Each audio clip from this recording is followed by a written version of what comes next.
Morning, morning all, morning, morning Roxanne. Thank you so much for my brooms. Leonard Harris, morning Wazid, morning to you. Mm, Roxanne says, I just take a peep with Dylan Fuad. He really need help.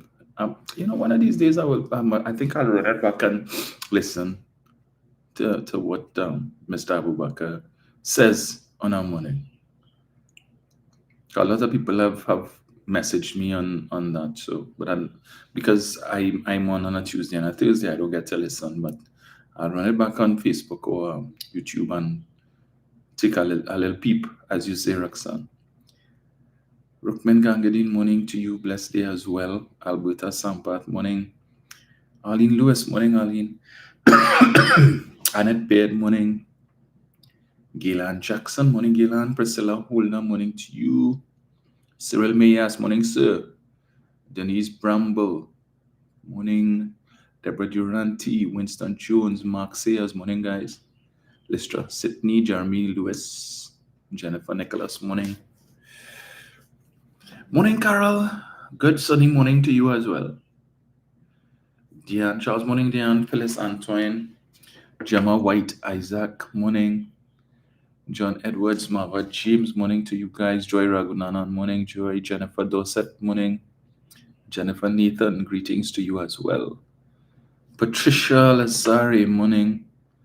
Christopher Siffy, morning. Sir June Austin. What is it, Patricia Lazare? Dexter James.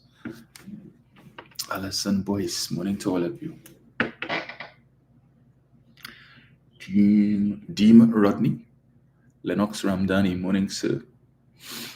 Gillian Timmerman, Merle Durant, Terence Cummings, morning, sir. Anne-Marie Arthur, Anna Sisnet, morning, Anna.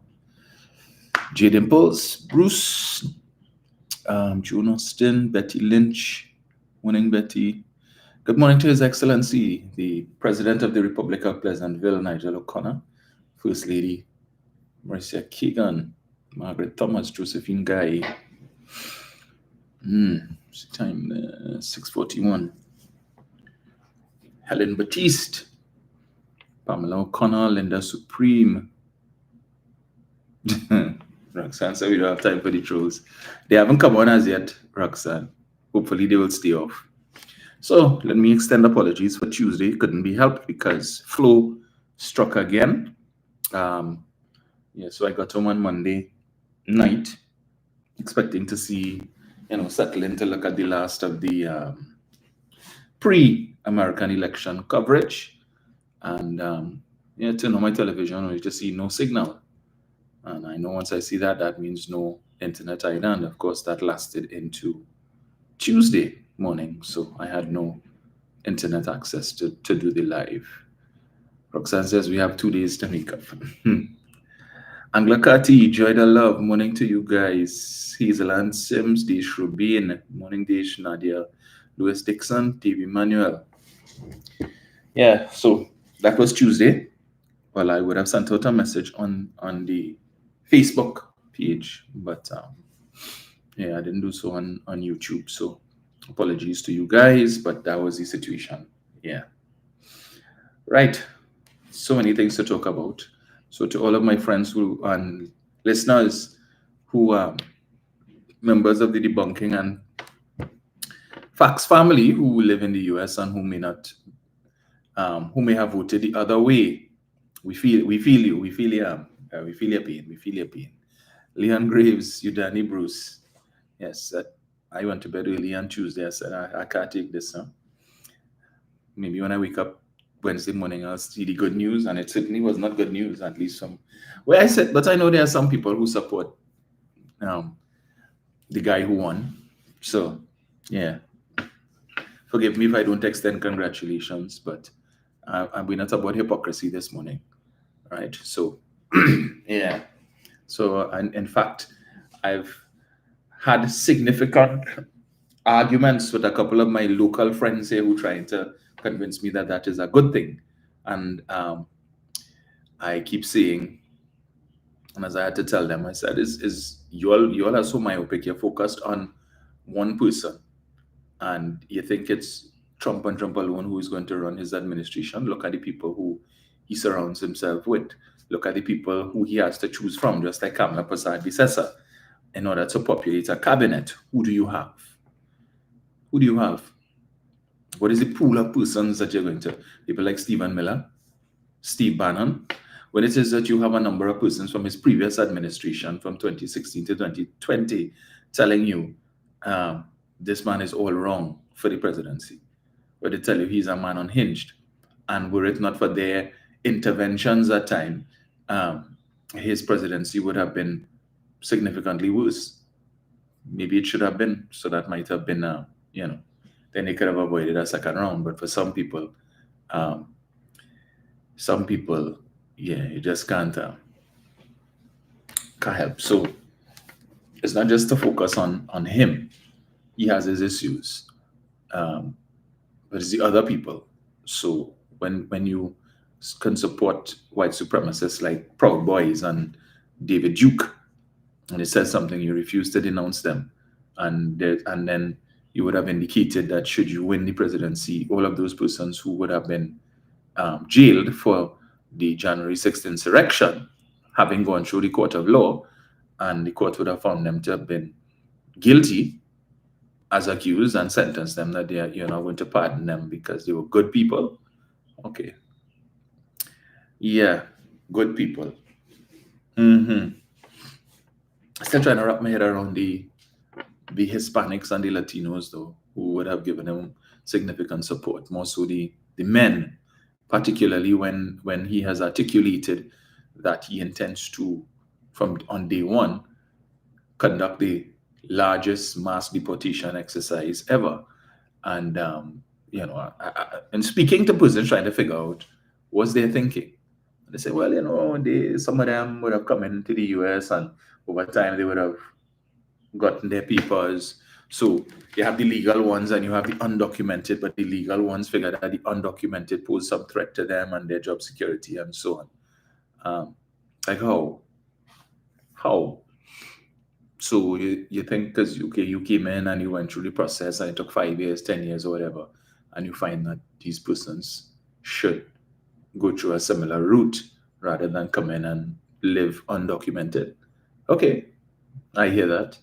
But it is not like they're going to allow a large bunch of people to come in through the legal channel. Some of these people because of broken institutions in their own country. Some of them because they may not even have an American embassy in their own country. They are unable to go through the legal channels. So what do? How do they get to the US to go through the legal channels when they can't even get a visa because the facility is not available in their country? How do they do that? So one particular friend of mine, I've spoken to him about him on numerous occasions, who always sending me rubbish about the PNM and the government doing this and the government doing that, and telling me, yeah, let me see you explain this one now. Let me see you get out of this one. And every time I rise to the challenge, and then he'll be like, yeah, boy, you're real good, And then he'll come and send me some other piece of garbage. And so, yeah, he and I had it out.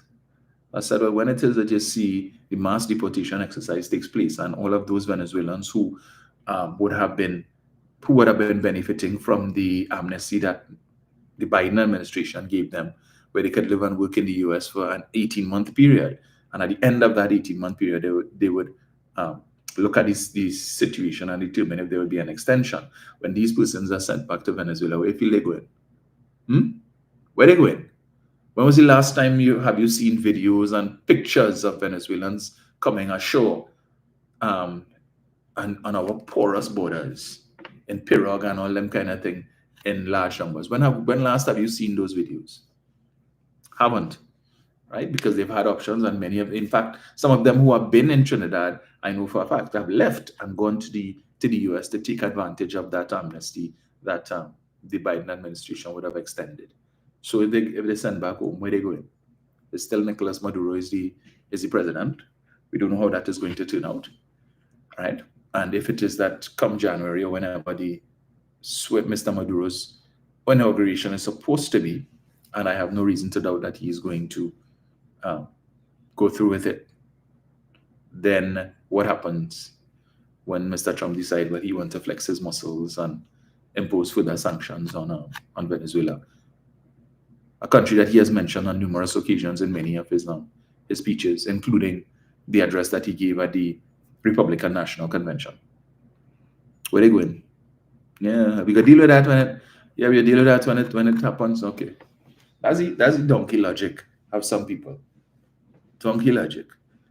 But as I've seen a lot of Americans saying on various platforms, well, hopefully for those who were claiming that the economy is so bad because the cost of living is higher now than it was between 2016 to 2020. And a lot of them are saying, well, we hope the 10 cents, when you're paying 10 cents less for eggs or 5 cents less for gas, that somehow that is going to be worth it. But anyway, that's a discussion for another time. So the leader of the opposition, typical, decided to put out a statement congratulating Mr. Trump on his victory. Okay, par for the course, because she sees herself as being the prime minister in waiting. I see one of their propaganda machinery kick out the PNM, put out a post reviving a statement that I think Camille Robinson Regis had made when Trump was about to demit office last time.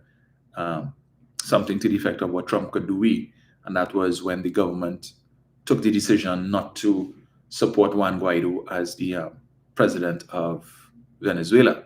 And Dr. Ali said they would take a neutral position, and the UNC had a problem with that. Right? And Kamala went on a platform to tell us all the things that Trump could do. Over 200,000 citizens have visas, and they could cancel the visas.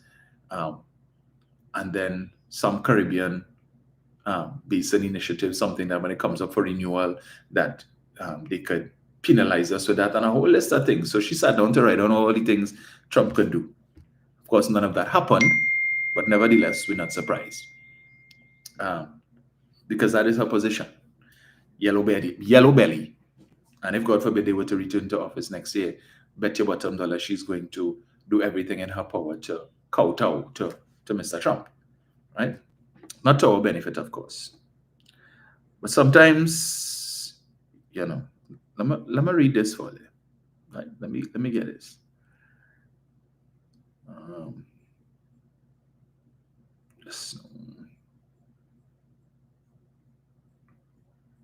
Okay. Everybody who coming out now and saying they expected Trump to win, please spare us. Where is it? Is it?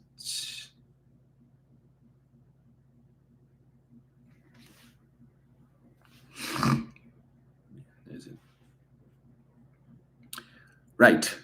Posted 18 hours ago. Statement of opposition leader, Honorable Mrs. Kamala Persad-Bissessar, MSC, MP, missing the A in between, on President Donald Trump's victory in the 2024 US elections. I extend my sincerest congratulations to President Donald Trump on his election as the 47th President of the United States of America. The American people have decisively chosen to return to the path he began 8 years ago, affirming the progress, stability, and policies that he championed in his first presidential term, 2016 to 2020. I wish he would have elaborated on what was the progress and the policies, because one of the policies that I see people talking about as to why they would have, those who voted for him, is that, his policies with respect to immigration and the economy and healthcare. What are the policies that he has espoused going forward in the second term for the economy? Tariffs. The most beautiful word in the dictionary is tariffs, and that he's going to impose tariffs of 100, maybe 150, 200% on goods coming to the United States from China, and that is supposed to bring down the prices of American goods, or that is going to somehow force Chinese companies to come and set up shop in the US so they could create jobs and all of these. Really? Okay, well, my understanding of a tariff is basically a tax that you put on foreign goods coming into your country. which makes it more expensive vis-a-vis the goods that are produced within your own borders, your country. And really, that is to promote or to bolster the sales of goods produced in your country. But we need to remember, and the people who are not so economically inclined need to understand. And you see, and that's the unfortunate thing. When you don't understand, but you're just running with something because you didn't like the African American / Asian woman, or you don't think a woman is strong enough to lead the United States of America, and how she going to stand up to Putin. She can't stand up to Putin, but you voted for the man who is basically in bed with Putin. Okay, that makes logical sense.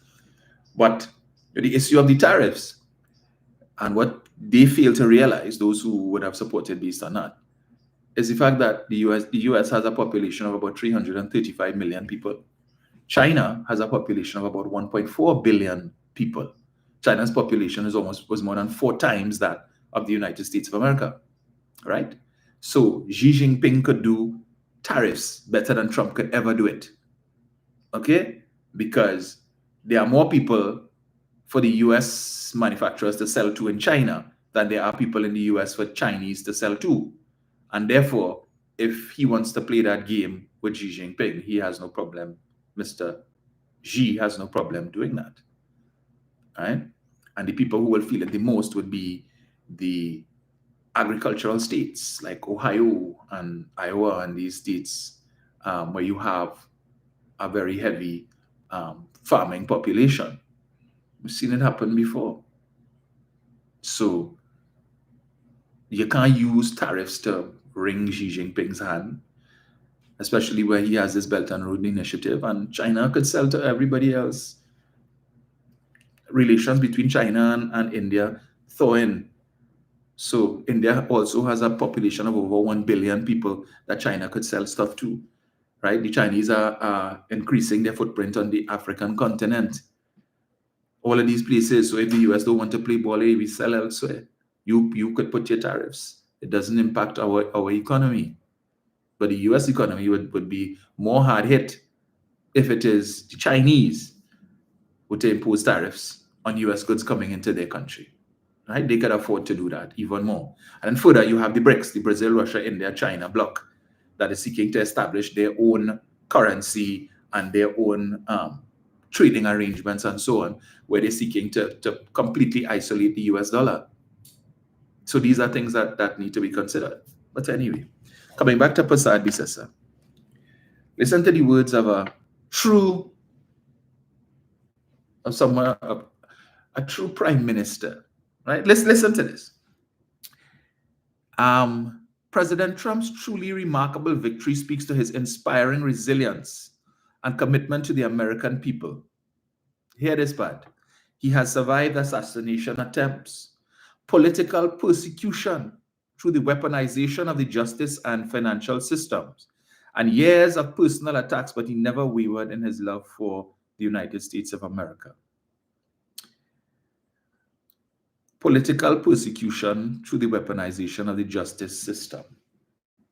So basically, this woman who hopes to be the next Prime Minister of Trinidad and Tobago thinks it's okay to put out a post in which you're basically accusing the current US administration, because Joe Biden is still the President of the United States until January 20th, of political persecution without one shred of evidence. The man has gone through the court and he was convicted by a jury of his peers for 34 felonies. How is that persecution? Political persecution? How? A case was made out. It was brought to the court. He was charged and he was tried before a jury of his peers.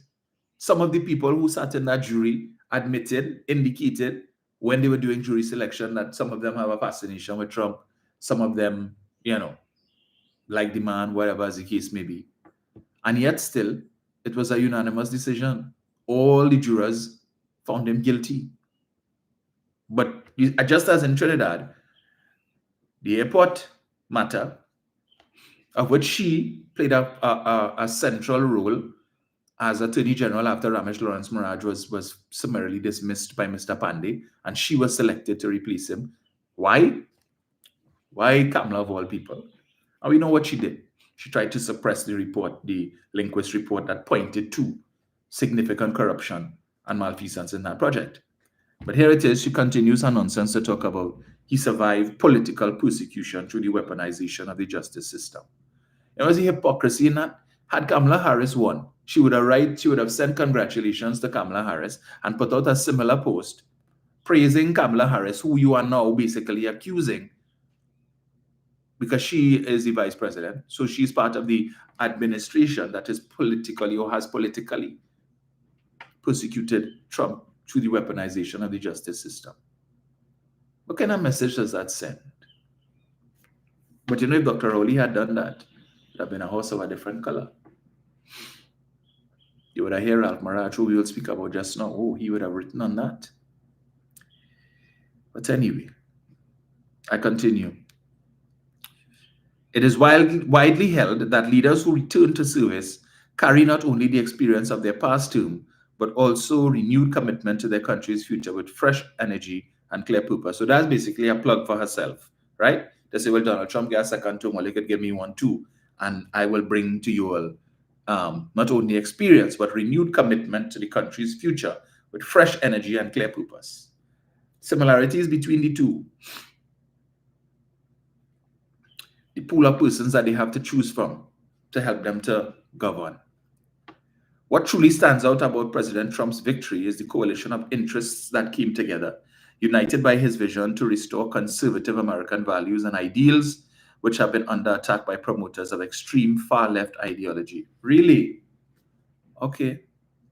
Various groups united across America with a shared resolve to strengthen the economy. Really? Enhance public safety, right? Protect religious freedoms, as if religious freedoms were under attack in the US. Defend free speech and reject the woke liberal agenda. What is the woke liberal agenda, madam? The right of a woman to be able to make decisions as it pertains to her own body, rather than have the government dictate that. That is what you call, that is what you're referencing as the woke liberal agenda. That if it is that a woman finds herself in a situation where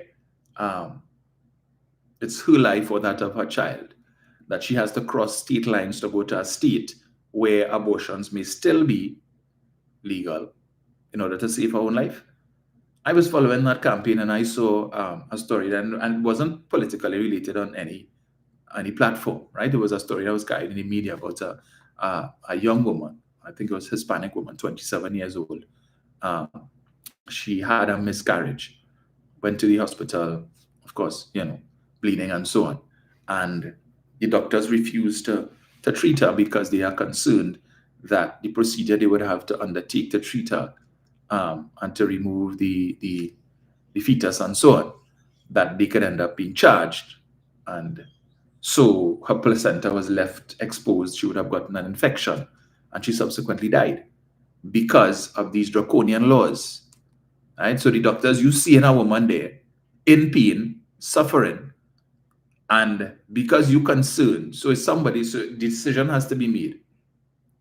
Whose life are we going to save? Her life or our professional life? And the decision was made, we will support our professional life, right? She's just a statistic. Okay, so if she dies, so what? We see people die every day in this hospital, just another one. It's not on your conscience that you could have saved this woman, but because you're so concerned of this law that, based on how you interpret the law possibly, that you're not willing to take that risk. And so therefore, she could, let's see what happens. She got the infection, she subsequently passed away. She has another young child who is now motherless because, yes, we will let the states decide. So what about all those states that are controlled by a Republican legislature? You think they're going to deviate from what the others are doing? Are they going to do that? Not likely. So when I read this nonsense about woke liberal agenda, you need to tell us specifically what are you talking about, Prasad Bisesa, right? About Mr. Trump's policies. And what policies? The policies that to deal with healthcare. Since 2015, he said he would repeal and replace Obamacare with something more something bigger and more beautiful. Since 2015, he went through his entire 4 years as president and didn't do that. And up until a few weeks ago, in the debate, when asked about his healthcare plan, do you have a plan? I have concepts of a plan. What is a concept of a plan? You had 4 years in office. Every time they ask you, well, we have a big, beautiful plan that will be rolling out in the next 2 months. You'll be hearing about it in the next 3 months, 6 months. And it never came. Never came.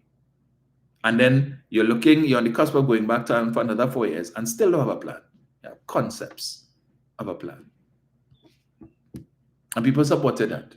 But you have a plan in place that you're benefiting from now. But you vote for concepts of a plan that you have no idea what this plan is going to look like, how it's going to be. Now that they have control of both the House and the Senate, they could do whatever the hell they want, right? And if they want to repeal Obamacare, they could go ahead and do it. And say, well, in the interim, while we're trying to flesh out the concepts of the plan, make do how you can. Yeah? Make do how you could. Make sure you have your health insurance or your pocket deep, while we try to come up with or to sort out the concepts of Mr. Trump's plan. Right. While it is we entrench our own judges on the Supreme Court to ensure that even if, God forbid, well, not me that say God forbid, well, they would say that if they lose in 2028, at least they have a Supreme Court that is probably going to be there for long after that could be a thorn in the side of any Democratic party, any Democratic president and their administration. But I continue. On behalf of the UNC, I extend my very best wishes to President Trump and all members of his incoming government. May God guide them with wisdom and strength as they navigate the immense domestic and global challenges of governance. And may God always bless them and the American people with enduring success, peace, and prosperity. So we know who she was supporting all along, right? Because if she's of the view and has no problem publicly posting about Trump being persecuted, the victim of political persecution, and through the weaponization of the justice system, it tells you who she was rooting for. I'm not surprised that that's who she's rooting for, because remember, she needed Trump to win so that the Dragon gas deal could be in jeopardy, right? So that if Mr. Trump decides to impose stronger sanctions on Venezuela and the Dragon gas deal is scuttled, her administration, should she win office next year, cannot be blamed. So you can't say, well, it's because Kamala, all the things she said about Maduro, and Maduro don't want nothing to do with her and the UNC, is why now she could blame Trump. So it's not our fault, you know. We were prepared to go through, but you see, it's because of the sanctions that Mr. Trump imposed on Venezuela is why why the Dragon gas deal is not going to go through. Okay? Right. And they need that. They need an excuse. So, yeah. But meanwhile, just like Donald Trump, she's talking about cutting taxes for the rich. Put her in office, and as she said, they will reduce the corporate tax rate from 35% for banks and so on, and 30% for persons earning or entities earning over $1 million a year in profits. She will slash it down to 18%.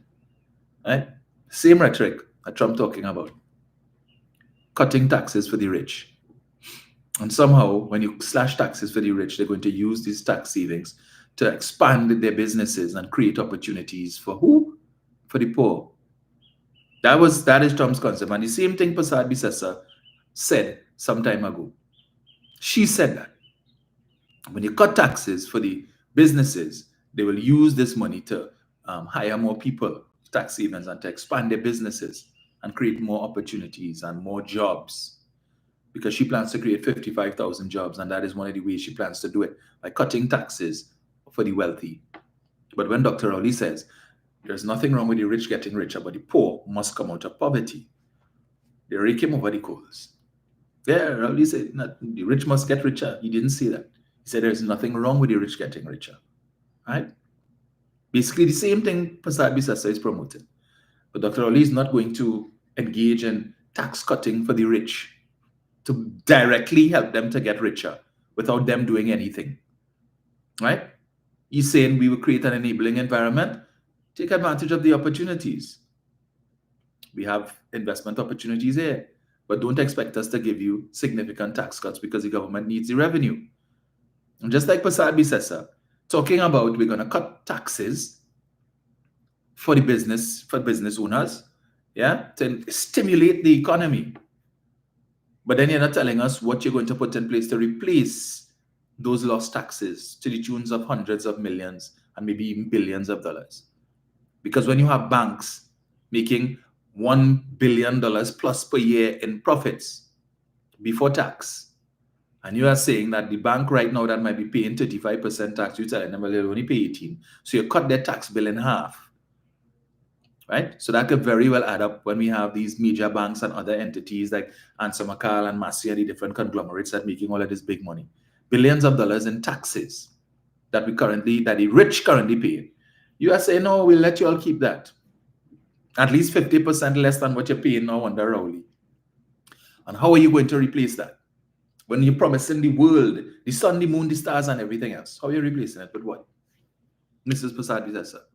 Listen carefully to what they have not articulated anything that they're going to do to generate income. Right? At least you need income because based on the government's current situation, income, revenue situation, we see how tight things are. There are a lot of things the government want to spend money on that they can't because they just don't have the money. But if she is saying that she's going to come in and cut current revenue streams, you need to now find ways to make up the shortfall that you are going to create unnecessarily. You need to create new revenue streams to compensate for the revenues that we are going to lose because you cut corporate taxes in half.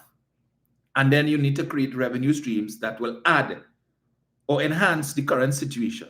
Because right now, we need more revenue than we have.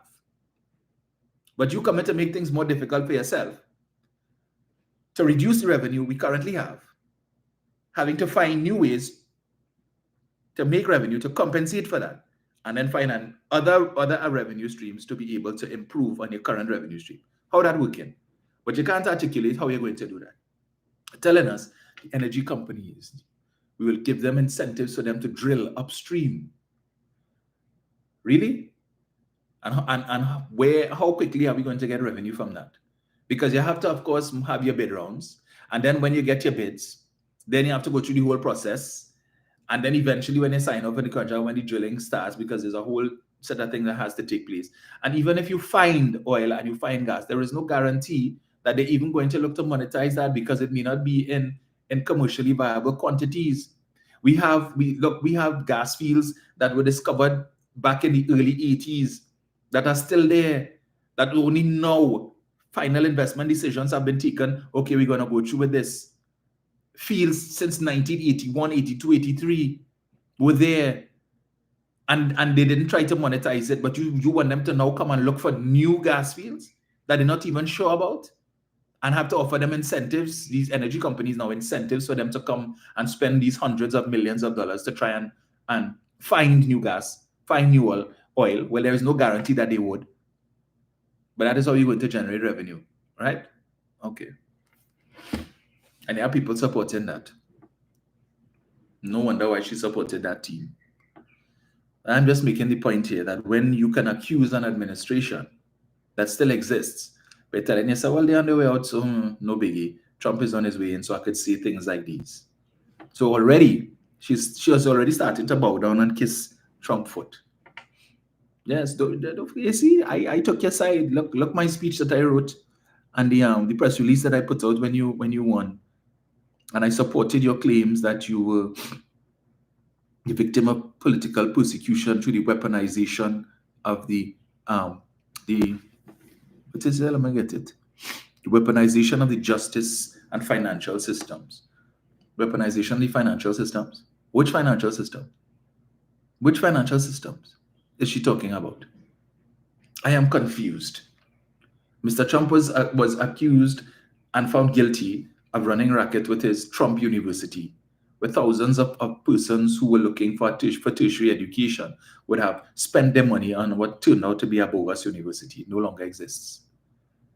Mr. Trump is accused during his first term as president of overcharging the Secret Service for rooms that they would have rented in one of his hotels in Washington, where Secret Service officers had to stay, of course, as part of his security detail.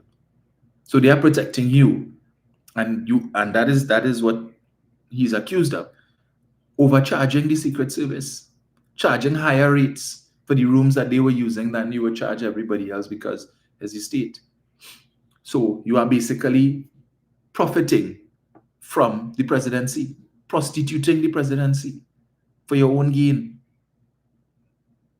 But then she comes to talk about weaponizing the financial system. Really? Look at the things that he's accused of again with respect to falsifying documents to get loans. This is fraud. That is like OWTU coming with this fake wire transfer receipt, claiming that $1.5 billion was US dollars was deposited into their account in an attempt to secure a significant state asset. And it turned out to be bogus. It's the same thing. It's like you going to the bank to get a loan with a job letter that says you earn a salary 3 times more than you actually earn. That is fraud.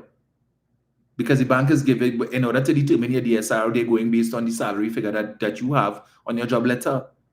So if you're earning $5,000 a month, but your job letter says you're earning 15, the bank working with that $15,000 figure and saying, well, okay, you're earning $15,000 a month and your total expenses and so on, when we take into consideration living expenses and whatnot and any other small loans that you may have, comes up to $3,000, $4,000 a month. So you have wiggle room, right? You have wiggle room because you're within your DSR, 40% of your salary. So 4,000, you still have wiggle room, about 2,000. Yeah, we can give you this loan. And then you get a loan. And in no time at all, your loan ends up in default because you're not earning the income that you claimed you were earning. It's the same thing. That's basically what he did. Providing audited financials that were untrue. Overstating the value of assets. So you go to the bank to take a loan again, and you present a valuation for a particular asset, claiming that it is worth this, and the bank says, okay, we could hold this as collateral. We could hold this as security because based on this valuation, if you default on your loan, we could sell this. And the valuation says this house is worth $2 million. So if you default on your loan, we could sell it and probably get at least $2 million or 1.8 or whatever it is, because the bank doesn't want to be a real estate agent. Only to turn out that the property is actually valued at 1.2. But you overstated the value to fool the bank so you could get a bigger loan. And then the bank is holding this property. You default on your loan, and when they try to sell it, realize, well, no, you can't get 2 million or you can't get 1.8 because it's valued at 1.2. Same thing. Fraud. But we know those people who surround her specialize in fraud, so she has no problem with that. But that is the person who is offering herself to be your prime minister come 2025. And she's hoping that her party could secure a victory similar to that of Mr. Trump. And all these people who I see talking about, they and this clown, Philip Alexander, Trump won because of policies that he articulated. What policies did he articulate? Really? Talking about Hannibal Lecter and the weave. They say I ramble, but I don't ramble. It's the weave. So I start off on one point and then I go off on a tangent with another, and then I go so, and then I ping, and then I go up a little bit, and then I come back and ding, ding, ding, and the weave. Right. I'm talking about the size of Arnold Palmer's genitals and these things. That's policy. That when you could stand on a stage and basically mouth or calling somebody, a woman, a bitch. And when somebody in the audience, when you're talking about Kamala Harris, somebody in the audience says that when you chastising and talking about she's dumb and she this and that and she's unqualified, and somebody shouts that she used to stand on street corners. And I like that guy.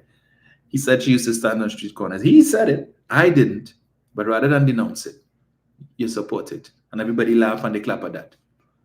As opposed to your opponent who, when she was on the platform and her audience started to chant, lock him up, rather than encourage it as he would have done during his first campaign, when they used to chant, lock her up, Hillary Clinton, and he used to encourage lock her up. Kamala Harris said, no. Let's let the courts decide that. let's deal with November, right? That's decency. But when it could stoop so low, but we are not surprised. The kind of coarse language that we would have heard on Trump's platform from a number of people when in the same Madison Square Garden meeting that they talk about, where this guy was cussing liberally, right? They like that, just as in the UNC. So Anil Roberts could call the former president, claim the former president used to make appointments based on pom-pom politics, implying that she's a lesbian, and the supporters of the UNC clap that. And he could call Marvin Gonzalez Minister of Man, and the UNC supporters clap that, right? And you're calling Stuart Young small pin, and the UNC supporters clap that. And you call Faris tight pants, and they clap that. And you question the sexuality of Rishi Sukai, and the supporters of the UNC applaud that. That level of nastiness, they support that. Similar to Mr. Trump's supporters, right? Strong supporters of indecency. But that's how you're supposed to run a campaign, with being nasty. Anyway, in the interest of time. So, Ralph Maraj. Have to touch on Ralph Maraj. Mr. Maraj wrote an article in last Sunday's Express. I don't really make it a point to read his article, even except to take a peep, right? To see if it is that, once again, he's attacking Dr. Rowley as he often wants to. And so, I don't know how many of you would have wasted your $5. I certainly did. Last Sunday, to purchase the Express newspaper. And Mr. Maraj's, let me see if I have this here. Right, just now. Right. Mr. Maraj's article titled Diminished, Wounded Nation. Give me 1 second. Let me just pull this up here because I want to, Darren Marcel dealt with it a couple of days ago. And I wanted to play Mr. Maraj's response. I didn't listen to the whole thing, but needless to say, he was very nasty to Darian. And I saw that he engaged. Jenny would have called in, and the two of them went at it a little bit. So let me get this here. Where is it? Right. Okay, this is it. Right. Now, in the same Express, there's also an article by another clown. Let me get his name, right? Selwyn Kojo, the ultimate barbarian. Again, speaking about Dr. Rowley, who he refers to as the author of our grief. I don't know if it is the Express told them, this is the theme for this Sunday, Bash Rowley. A Prime Minister's language must serve the enlightenment and refinement of his country. It should never degrade the nation's very high office. Really? Maybe you should send this to Mr. Trump. Every new abrasive outburst from Dr. Keith Rowley is a reminder of his legacy of hideous utterances during his almost 10 years as Prime Minister. Last week, the Sunday Express editorial said, out of the blue, Rowley launched a missile attack on the opposition United National Congress across the seas from Samoa, where he was attending the Commonwealth Heads of Government meeting, describing the UNC leadership and representatives as the most destructive, unpatriot louts among us. Is the crassness chronic ingrained? Former Prime Minister, the late Patrick Manning, speaking in Parliament of Rowley, whom he had removed from his cabinet, said, "The minute you oppose my good friend, he gets very, very angry. And if you oppose him strongly, he becomes a raging bull." The editorial said that the language used by Rowley while engaging a world stage is unbecoming of a Prime Minister. Let me repeat that. The editorial said that the language used by Rowley while engaging a world stage is unbecoming of a Prime Minister. Take note of that, right? But alas, as the records show, the requirements of diplomacy have never restrained this Prime Minister. In 2016, OAS Secretary General Luis Almagro termed Venezuelan President Nicolas Maduro a petty dictator for refusing the recall referendum after fraudulent elections. Rowley had already begun his pursuit of Venezuela's dragon field natural gas and publicly jumped to Maduro's defense, crudely calling for the removal of Almagro for making very derogatory statements about his newfound friend. Rottweiler diplomacy had arrived, I said, and all for nothing. 10 years later, Rowley and his minions are still singing Dragon Gas Coming. He also went on the offensive against the United States, the world's superpower, our most powerful ally, largest trading partner, and main source of foreign direct investment. In defense of his friendship with Maduro, Rowley thundered in Parliament, I take umbrage at the United States ambassador making a public statement criticizing the actions of the government of Trinidad and Tobago. And as far as taking instructions from the US Embassy on Mali Street, leave the PNM out of that. He was supported by PNM MPs jeering, what Trump could do we?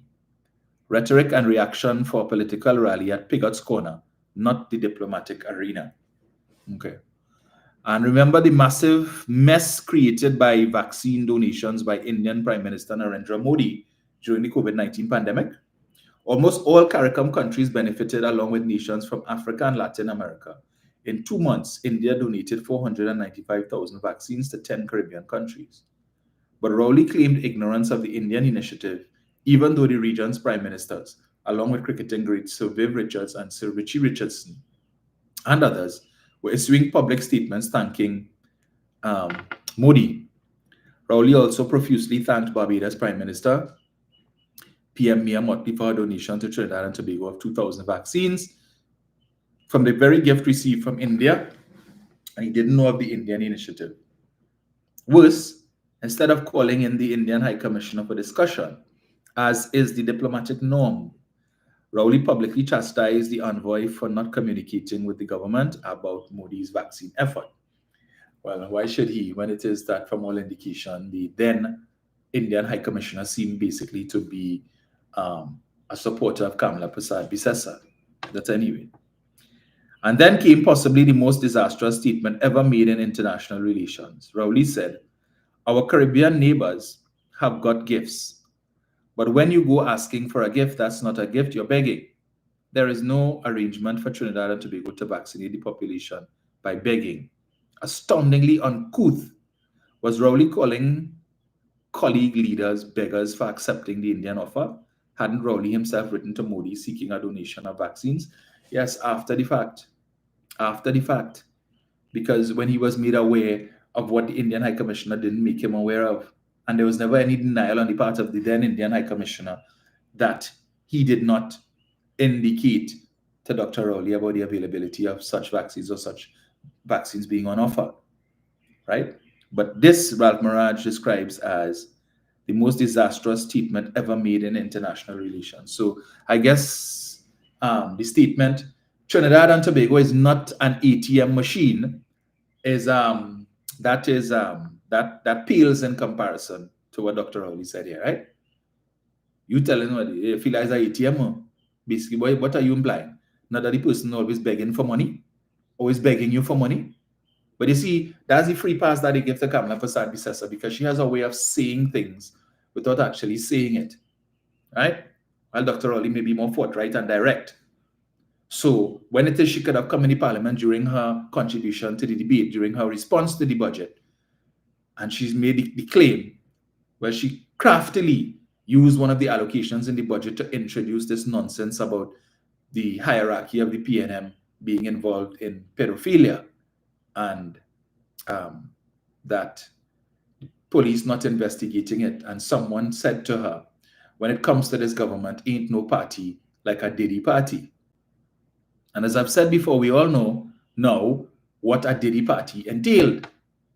Much worse than, well, there wasn't pedophilia because I don't think there were, but even except for maybe, well, there's allegations that there were certain child stars who might have been about 16, 17 or whatever being involved in certain things.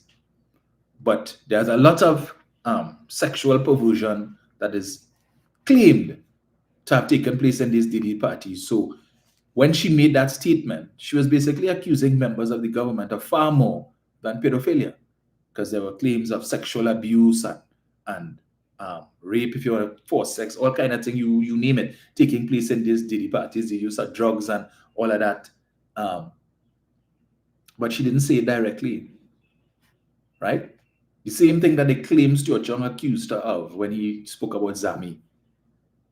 Diddy parties it was claimed that Diddy parties had these same type of activities too. So when you could see in the parliament, no less, recorded on Hansard, and I keep making the point, what Stuart Young said is not recorded on Hansard, what Prasad Bisesa said is that there's always somebody told her, take responsibility, but he tell you nothing. I'm sure just like everybody else, you are fully cognizant of what is happening in the public space with respect to Sean Puffy Combs. So nobody didn't tell you. You saw it because on the days when you're supposed to be in parliament and you're not, and you sit down home, cock up your foot, sipping on whatever is your beverage of choice and watching MSNBC and CNN and Fox News probably is her favorite media outlet. No surprise there. And you're reading, you're hearing about these things, right? But somebody tell you. But he tell you nothing. That came from your own sick, twisted mind. Sick, twisted mind. And out of the abundance of the heart, the mouth speaks. So when you come and give us this BS about somebody tell you, anybody tell you nothing. You came up with that and you thought it was clever to say. But of course it was allowed because your language or your choice of words may not have been, as the speaker said, reprehensible or despicable. Right? As what her characterization of what Stuart Young said. And she was allowed to get away with that, to make such accusations in the parliament, nonetheless. But I continue. In any country, particularly smaller ones, the prime minister looms large. His words, thoughts, and actions very influential on the intellectual and cultural environment of the nation and on the behavior of citizens, particularly the youth. Rowley has delivered nothing inspirational, soaring, or profound in almost 10 years. Nothing like what their nations heard from Mahatma Gandhi, Nelson Mandela, and Martin Luther King. Look at the people that he wants to compare Dr. Rowley to. Really? Tell me which other leader in the world has said anything in the last 10 years that could be compared to what we would have heard from Mahatma Gandhi, Nelson Mandela, and Martin Luther King. Which other leader, Ralph? Since you want to go to the pinnacle, the top, you raise the bar as high as possible. Well, tell us, which other leader would you identify has been so inspirational, if you want to call it that, or has made statements that could be compared to that of Mahatma Gandhi, Nelson Mandela, and Martin Luther King in the last 10 years? But you see, you could put that so-called intellectual fluff in your article, and there are persons who would be impressed by it. You're not impressing me. Consequently, an intellectual and cultural wasteland surrounds the Prime Minister's office. No poetry in the politics, as the great Lloyd Best would have said. Instead, from Rowley has come the ugliness of geometry, ignoring shikyat, buying underwear for my wife, giving women advice on how to peel cassava, no man ain't digging up in my bottom, the smell of vomit, shut up, a woman is a golf course. Dr. Rowley never said a woman is a golf course. He said a woman is like a golf course. There's a fundamental difference between the two. But I heard this clown repeat that nonsense the other day, Friday, Monday evening, that Dr. Rowley said a woman is like a golf course, is a golf course. He never said that. But he's able to quote word for word correctly to the letter what Patrick Manning said and what others have said about Dr. Rowley. But when you have to quote Dr. Rowley, conveniently, you're leaving out certain words that changes the whole complexion of what it is the Prime Minister actually said. Why? In the same way, you know how to go and research to find exactly word for word what Mr. Manning said and what this one said and what that one said. Why can't you do the same and quote the Prime Minister correctly? Because you know what your agenda is. You know what your agenda is, Ralph Maraj. Dishonest to the hilt. So the Prime Minister said a woman is a golf course. Let me get it here. To be groomed. And various other crass expressions accompanied by abusive authoritarian castigation of critics, threatening to use his kickers on opposition MPs, describing one critic as deserving of a swift kick in the pants and telling another to kiss my ARSE in reference to Inshan Ishmael, which Dr. Rowley would have said in a private email response to Inshan Ishmael, which Mr. Ishmael decided to make public. But the same Inshan Ishmael who will do a live and call Dr. Rowley Gadaha and Cornholio and all kind of things like that. That's okay. It's okay to disrespect Dr. Rowley, but he mustn't respond. No, he must always remain diplomatic because he's the Prime Minister and therefore. But Dr. Rowley is crass. Yeah, he's crass. Right? But Ganga Singh drop pipe, and more pipe. And I can't tell her the size of that pipe because I ain't see it yet. And the only pipe I know is Dr. Bisasa pipe. That wasn't crass. No, that was just levity. That was Kamala just being funny. Yeah. When she mounts a platform and refers to Dr. Rowley as a donkey fool. Yeah, that nothing wrong with that. That's just part of the course. Yeah, Trinidad and Tobago is not an ATM. Telling Caribbean countries that have been ravaged by a hurricane. Well, here what now? Yeah, we can help all out to know, but one hand can't clap. So for our help, all you have to accept material from us and our as well as our contractors and so on. Basically, so the money will stay with us. Sounds Trumpian, sounds so to me, but Ralph had no problem with that. Nah, none. When she went to New York to talk about the media and don't listen to the local media, when he taken you some social media because the local media this and that, of which he was a part. Did he ever write an article like this, chastising Prasad Visasa? He write an article chastising David Naked? Did he? And you know, was he dishonesty with this man? And this got me so upset on Monday. Is that when Darian and callers would have called in and highlighted things that were said by other members of parliament, the likes of Anil Roberts and David Naked and so on, Rudal Munilal in the parliament saying, that's why snake have led for you. Why don't shut your stink mouth? Know what I say? He wasn't aware. I wasn't aware of that. I can't write on everything, I can't write on everything. Some things I'm not aware of. That was front page. It was carried on the news when Munilal said that, the uproar, and he was made to apologize. Snake have led fear. That was a talking point in the public domain for days. But I was not aware. I didn't hear about that. Of course, you didn't hear about it. You didn't read about it either, even though it was in the same blasted newspaper that you write in. But you didn't see it. You're not aware of that. So you can't write on that and you can't write on everything. No, of course not. You know where to keep yourself to hear and where not to hear. Anyway, continues. He says here, and recently describing the views of another as jackassness and with children listening. Oh, okay, so you're concerned about our children will be listening when it is Barry Padarath on a UNC Monday Night Forum platform referred to Dr. Rowley as a lazy son of a bee. And he said it on 3 occasions, that the Prime Minister is a lazy son of a bee. And it was on national TV, national radio, on social media. So much so that Jagrati TV, where it was carried, would have received a warning letter from the Telecommunications Authority on at least 2 occasions. And based on that, they would have decided they're not carrying any UNC meetings any further because of that type of coarse language. Ralph didn't hear about that. He didn't know. He missed that. He wasn't aware of that one either.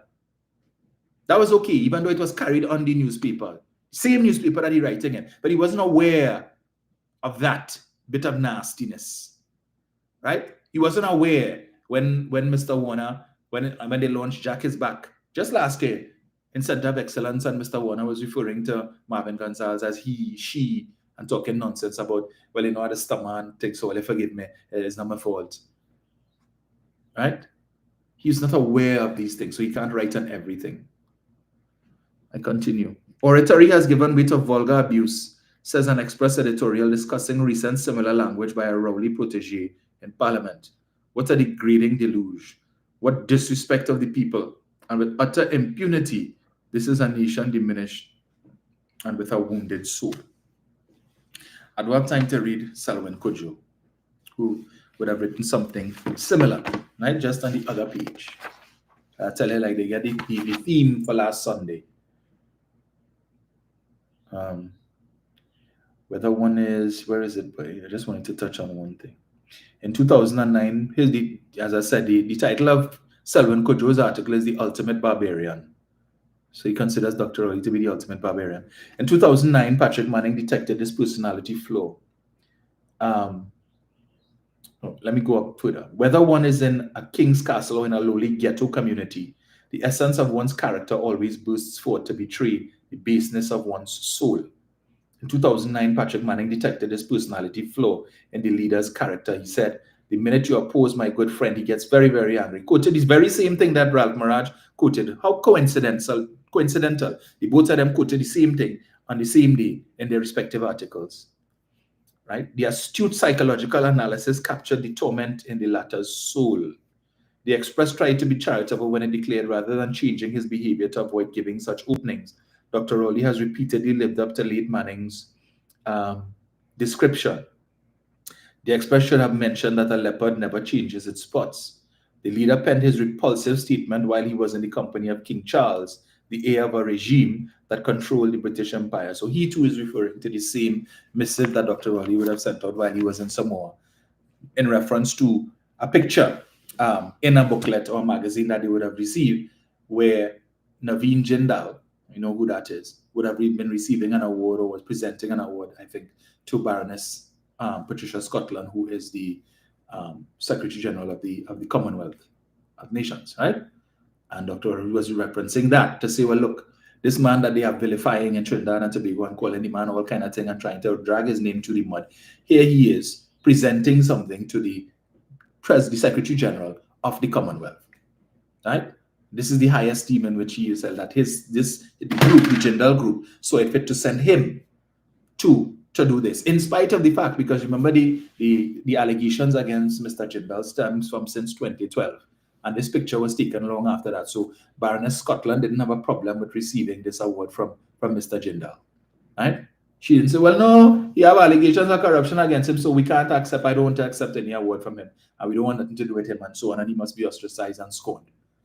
But the same people who want to tell you that in Trinidad are the same people who want to talk about presumption of innocence and due process, and a man is innocent until proven guilty. Mr. Jindal has been proven guilty of nothing, and he finds himself in similar circumstance to that of the man who sits next to Prasad Bisesa, occupying the position of chief whip, who is on $1 million bail for fraud, misbehavior in public office, conspiracy, and other things.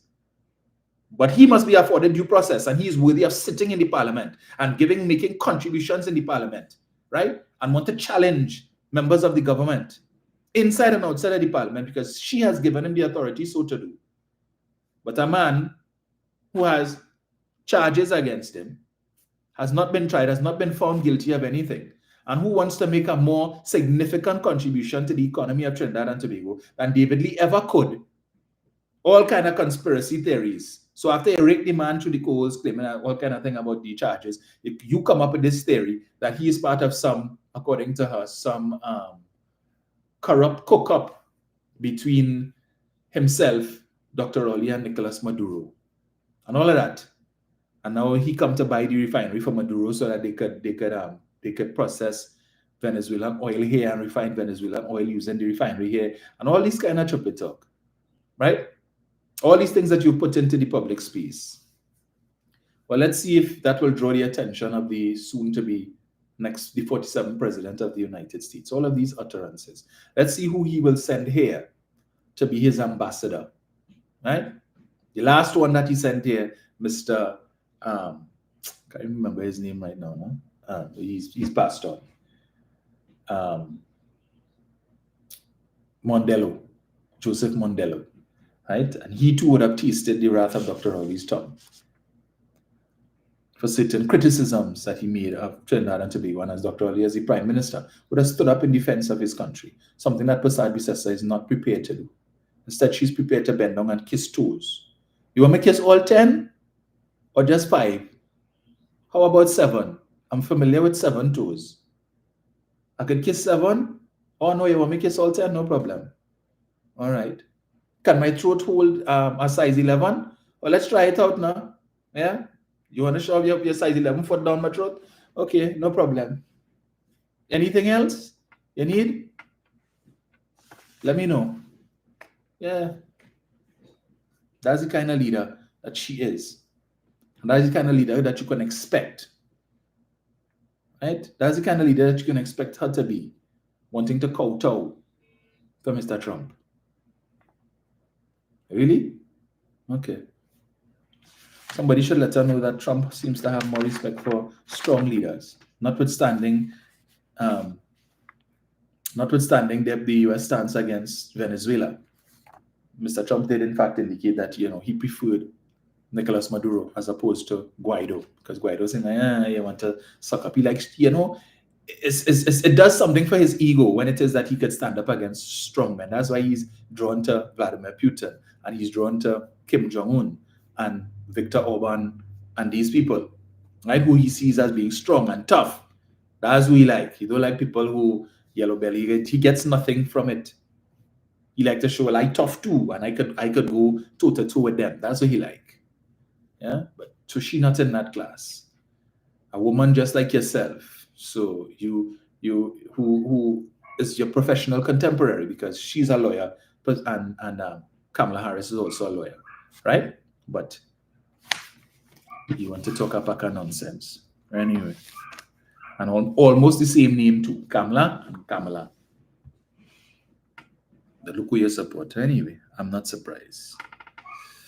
Permit me just to play a little bit of Ralph Marage's response to what Darian Marcel. Let me get this here. Put on this. For those of you who might not have heard it, Jenny, if Jenny could have reached through the phone and gave me a cough, you would have get it. Morning, Jenny. That's not right. Snow.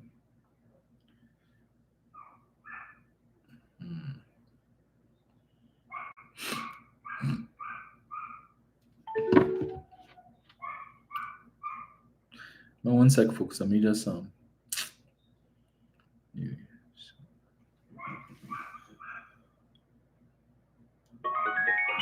there we go. The Voice of the People with Harvey R. Boris is not.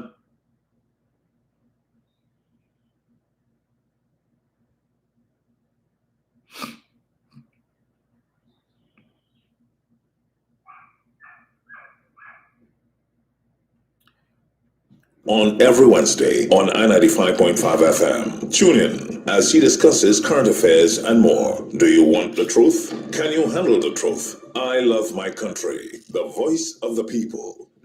I will not. Many derogatory names and titles, Blank Man, so she claimed,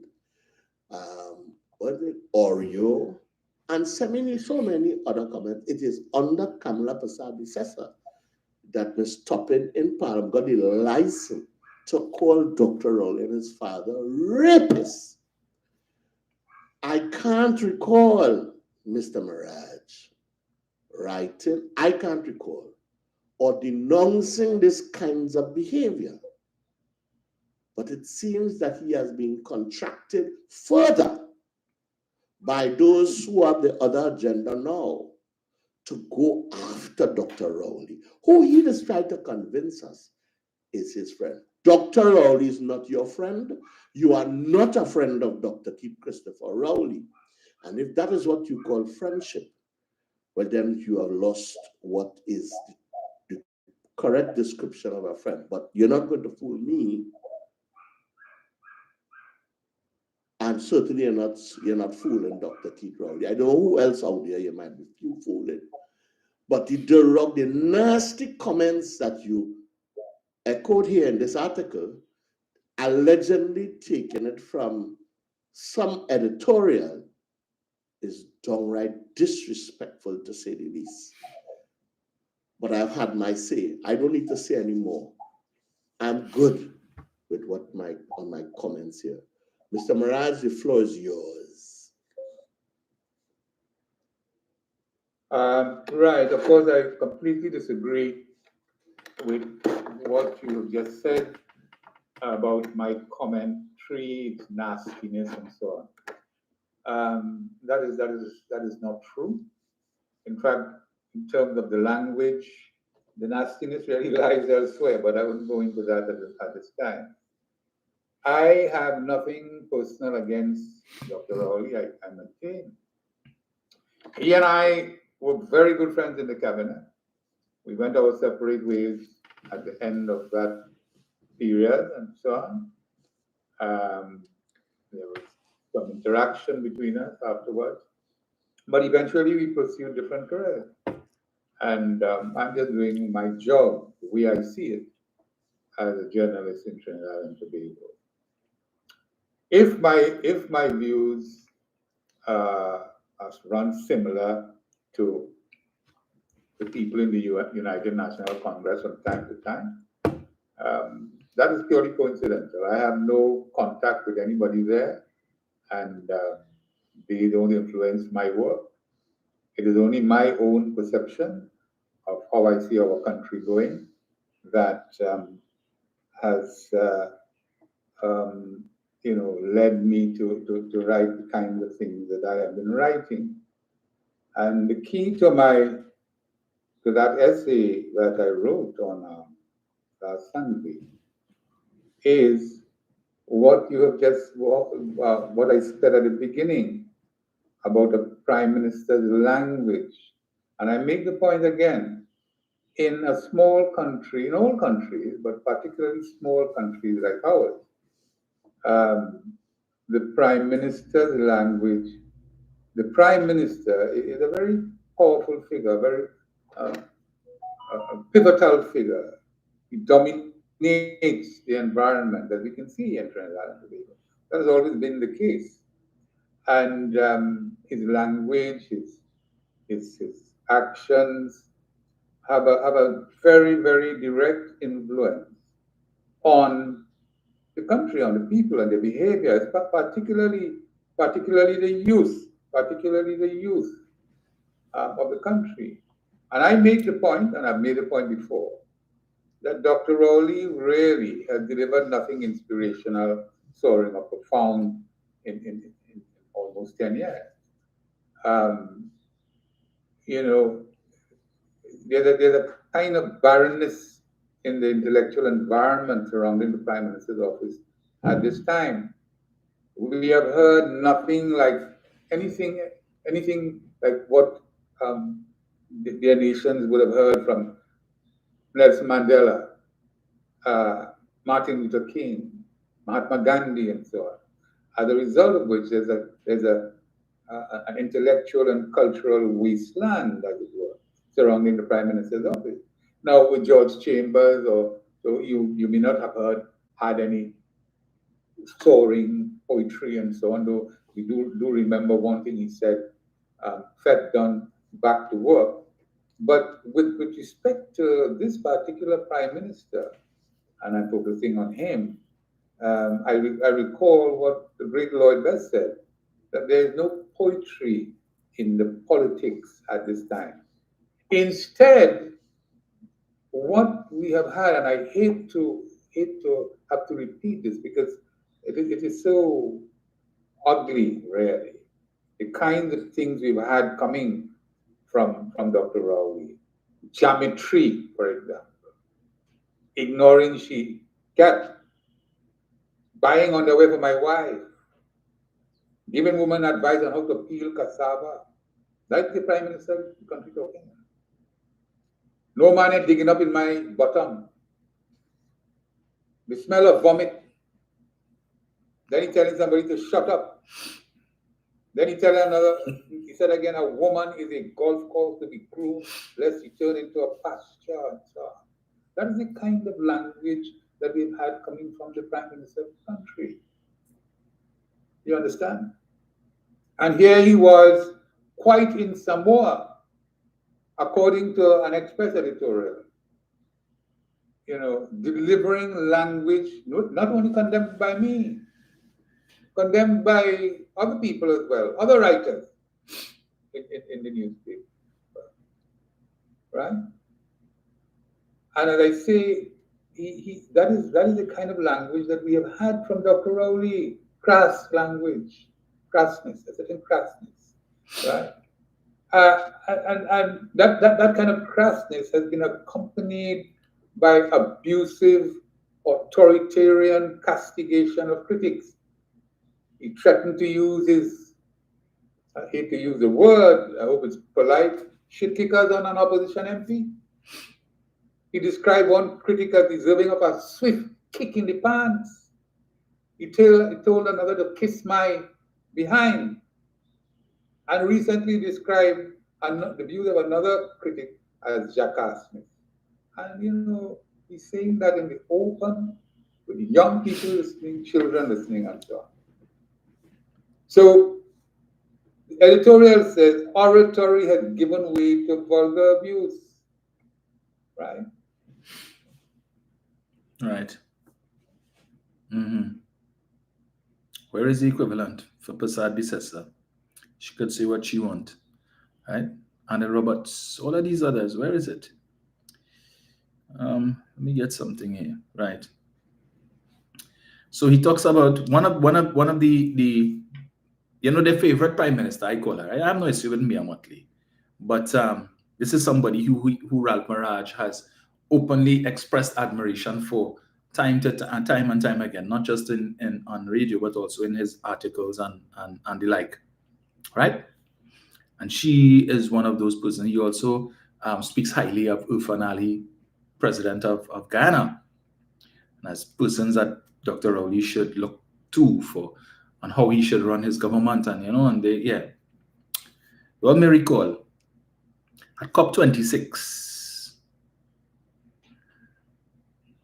climate conference that was held in Paris a couple of years ago, Mia Motley chastised the global leaders, right? This is the title of an article here. Barbados Prime Minister Mia Motley launches blistering attack on rich nations at COP27. Barbados PM launches attack on rich nations. Mia Motley, Prime Minister of Barbados, has criticized industrial nations for failing the developing world on the climate crisis in a blistering attack at COP27 UN climate talks. Motley was scathing about the World Bank, which many countries think has not done enough to focus on climate and other countries. The talks got up to a slow start with negotiators spending more than 40 hours over the weekend and so on. So they go on to quote some of the things that she has said. Let me see. But that was the title of the article. Barbados PM Mia Motley launches blistering attack on rich nations at COP27, right? Then there was another one, more recent. You may recall at the recently concluded UN General Assembly in New York. Again, Mia Motley, she spoke after the Prime Minister for Israel, Benjamin Netanyahu. Title: Barbados PM Mia Motley bashes Netanyahu at UN at the United Nations.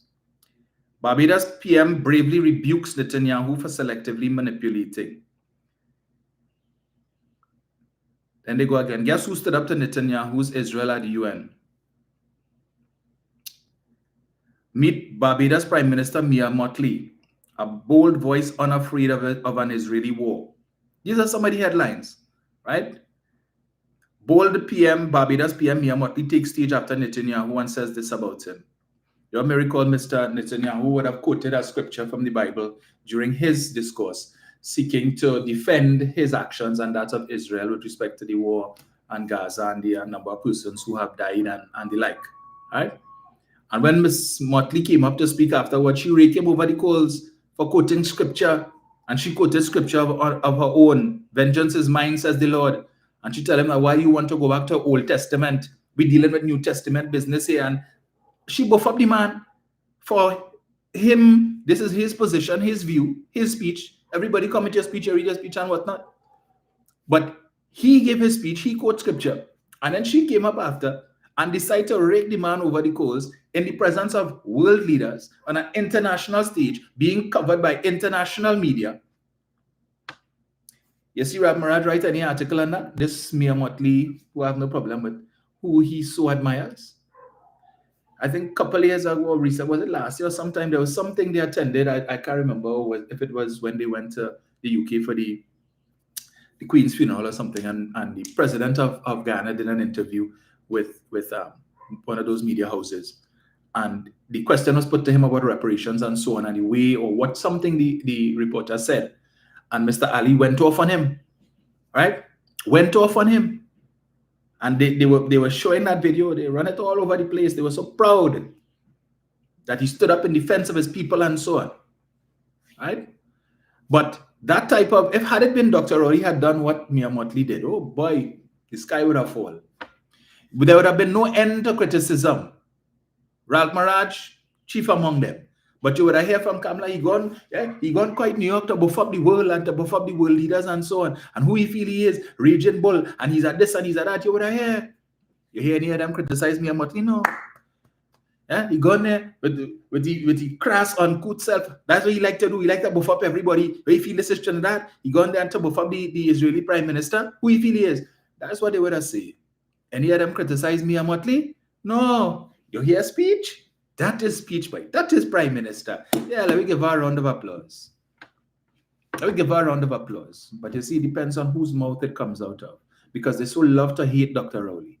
That anybody else could do that. But if he had done that, my gosh, he would have been tarred and feathered, hind and quartered. So he can't do that. His critics just waiting in the wings. But the very same thing they will applaud coming from somebody else. So Mia Motley buff up the world, all them big world leaders and them, right? On an international stage, and she will carry on several news outlets. They praise her for that. All them urban radio stations. But you hear that speech? You hear Mia Motley's speech? But that's her speech. Yes, this is exactly what they were saying. People like Lurbs and them are saying, boy, you hear Mia Motley's speech? Yeah, full 100 for that speech. You should give it to them good and proper. But he probably can't do that. Because if he does it, he's a raging bull, and he's uncouth, and he's crass, and he's low, and he like to buff up everybody, and he figure, yeah, this is what this Prime Minister has to put up with on a daily basis. But the fact is, he has done more for this country than Kamala Persad-Bissessar ever could, despite what Jack Warner say, Philip Elliott, Edward Alexander, any of the rest of them want to say that she was the best Prime Minister because she delivered. Delivered my foot. Delivered my foot. She delivered nothing other than wastage and poor governance. They can rock so with that stupidness. I tell them that. Rock so with that. But I'm going to take this call here because it's 8 o'clock and I have to jump out around 9 o'clock. So let's go. Hello, good morning. Are you hearing me? Yes, sir. Very good. Just a couple points.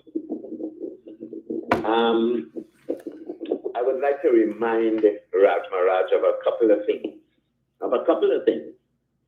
But first of all, I want to put a question to him. Both of you, and by your admission, Titos is my friend. Keith is my very good friend.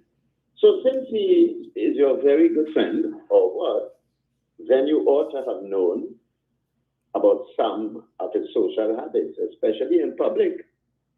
Because both of you all sat as cabinet colleagues, and you would have met at social functions, and would have chatted and so on. But from your observation, Raj Maharaj, from your observation, can you tell us, can you enlighten us?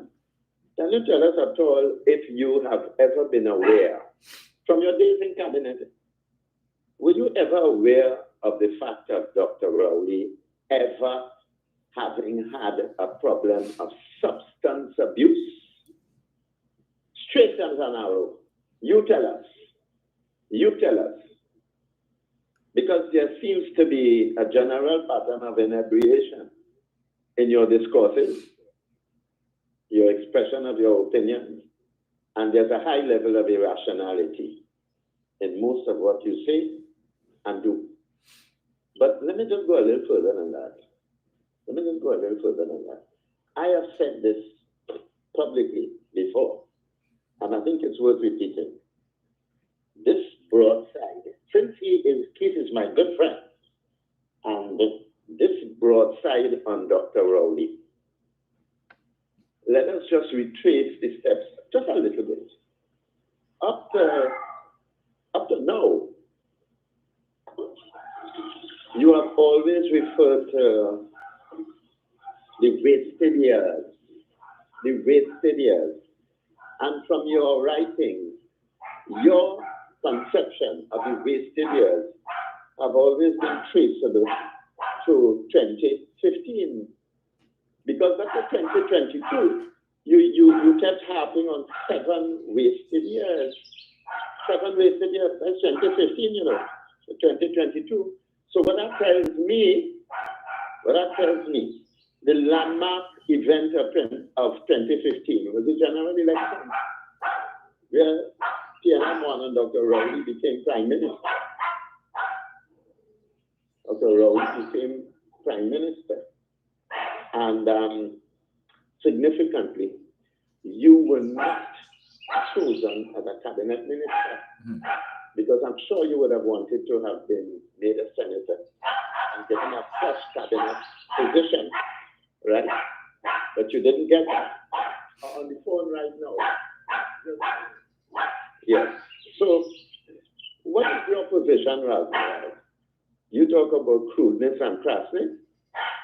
You say that you are not actively involved in the UNP, but you have said on Darian's program already, Mondilal is my good friend. So if he's your good friend, you've never been in contact with him? You have never been in contact with him? Rudy is my good friend. Yeah, so you have never been in contact with your good friend. But let us remind ourselves, Mr. Romain, that apart from snake have led for you. Yes. Prior to that, he looked at the same Fitzgerald Hines, maybe a year or two before, looked at him straight in the eye in the cabinet and told him, why you don't hush your stink mouth? But of course, Ralph Maraj doesn't know about that. Yes. He doesn't know about that. Why you don't hush your stink mouth? You understand? This is a parliamentarian, but only Dr. Rowley has the exclusive preserve of crudeness and crassness and low classness. You are a man in one of your articles, and I maintain that much of what you say, if not most of what you say, is rooted in racial prejudice. You attacked Minister Gatsby Dolly, attacking her for different hairstyles. This is an African woman and an attractive woman, and this is the best you can do. You attack her, and you call Mervyn Dillon, same article, a walking derelict. Who the hell are you? Who the hell are you for calling people a walking derelict? But anyway, I have a lot to say about Admiral, but the time is tight, and I don't want to monopolize your program. But I will leave it here for the time being. Thank you, sir. Thank you. He and Selwyn Kojo, and they'll continue their nastiness. But Dr. Ravi just has to do what he has to do, right? They will take the nastiness from other people, what they call nastiness.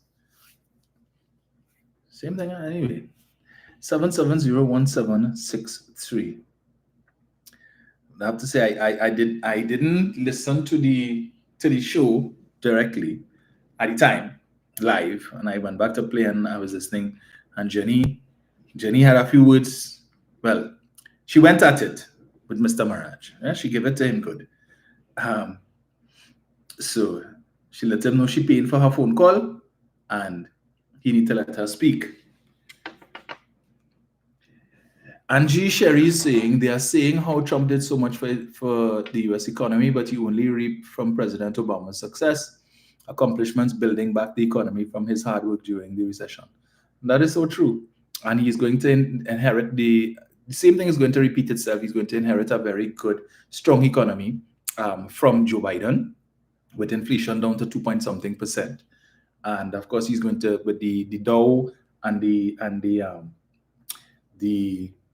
S&P 500 and the NASDAQ being at record highs. So there are a lot of people in the United States now whose 401k is booming because of what the Biden administration would have done over the course of the last almost 4 years. Jobs growth, all of these different things. And I don't know why it is the same thing happen here. You see, people, I realize you have the Headline Readers Association. They read headlines, they don't click the link to read the substance of the story, but they quick to jump in the comment section and talk, right? Let me see something here. I don't know, but I suspect that's what's happening. Folks, give me 1 second here. That's no. That is exactly what's happening here. Just give me a second. Let me see here.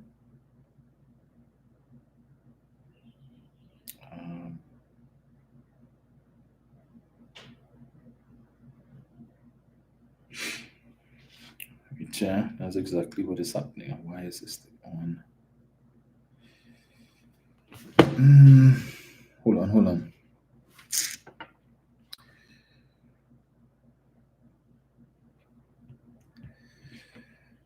Oh boy, yeah, that's what's happening here. That is what exactly. Let's see.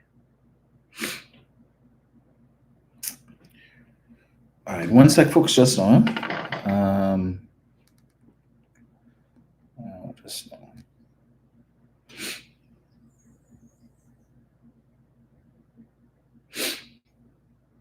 My apologies for that, for those of you who are trying to get in.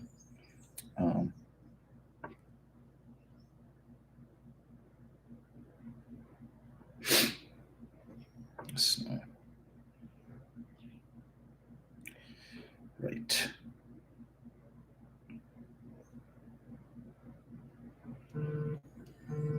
I don't know who's gonna kiss you when I'm gone, so I'm gonna love you now like it's all. Jenny. Hi, morning, Dominic. Morning. One told us who locked on tuning into facts and stuff and things. I'm giving an opinion here, excuse me. Jen, I think that Ralph Moran. One sec, Jen. You call the 770 or my direct line? I call the just now. Oh my gosh, what's this? I think it is 770. Okay, all right. So the problem is fixed then. All right, go ahead. Yeah. I give an opinion here. I firmly believe that Ralph Moran is an alcoholic. Okay. I don't know who. Going on there, Johnny, call me back. I don't know what happened there. That's all. What's going on here?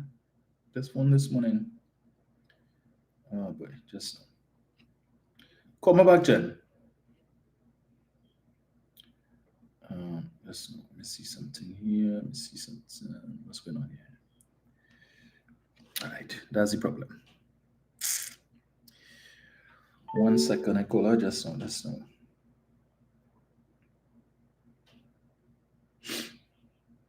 Right. That's what's happening here.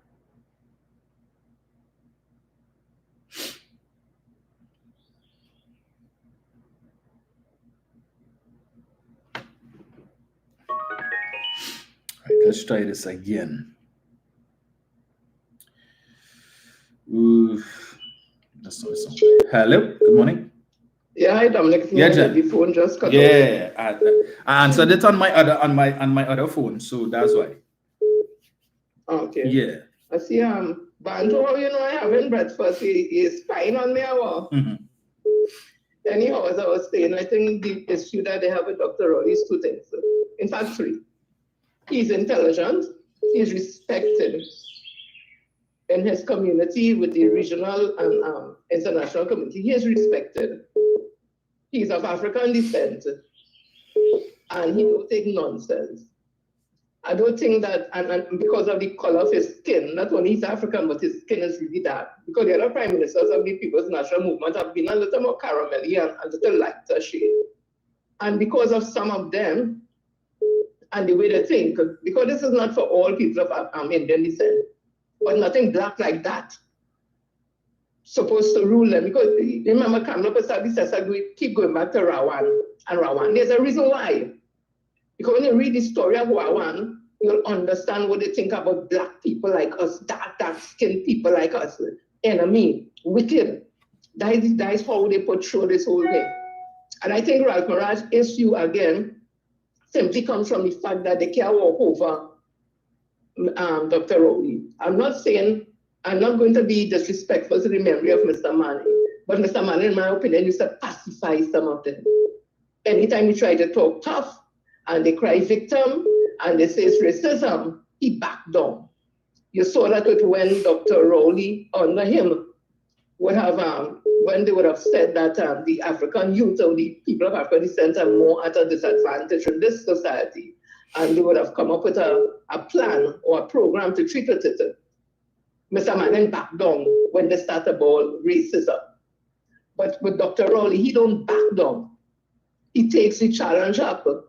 And his language is not as flowery as them, because that is the seat where Ralph Morris and them talking about. That is the deceitful thing they're talking about. Dr. Rowley just talk straight. And if you're having a private conversation with somebody in a text message and tell them to kiss this, whatever, and the person make it public. Dr. Rowley is not a human being, so he don't get vexed. He can't cuss nobody. He ain't cuss nobody in public. And if you understand the culture, and that's what Darren was trying to explain to Ralph Morales, we talking about the issue. We talking about culture. The culture and the language at Tobago is vastly different than ours. We are more cosmopolitan, so we are mixing a lot of the other ethnic groups and their cultures. In Tobago, it has remained basically more African in tradition. So you have the song bands, the ring band, you have the speech, how they speak, you skin my dog, I'll skin your cat. And that is how they speak. But you know, you'll respect a Jamaican who tell you bumper clad by you. And all them things. And so, God, them Jamaican, they easy, you know, them just talk straight by. But in your own country, where somebody from Tobago is speaking with the colloquial language or the dialect or they speak, you have a problem. And I will say to Ralph Morales, because I went at him on I-95.5. Not disrespectful, but defending my position. I prefer to be a PNM sycophant than a UNC dunce any day. Because the PNM sycophant could still stand up and have a conversation, a logical conversation with anybody and make an informed decision. The UNC dunce, they just turn up at the waterfront and just say, I don't know, we don't know action. They just turn up in front of the Red House to go and protest a budget that didn't even read yet and start to talk about Rowley must go. That is where you just get from the UNC. Them is not sycophant, them is dunce. Common D, capital UNC, and common E. That is what they are. And I will tell Ralph Morales, I stated this morning, Ralph Morales and all who think like you, haul. And you know what coming after that. Have a blessed morning, Dominic, and everybody. Thank you, Jen. Oh, Lord.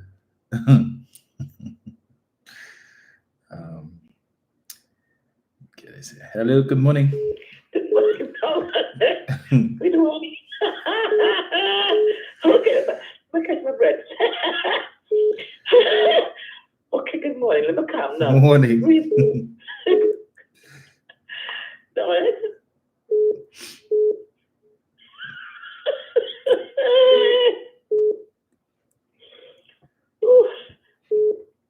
funny.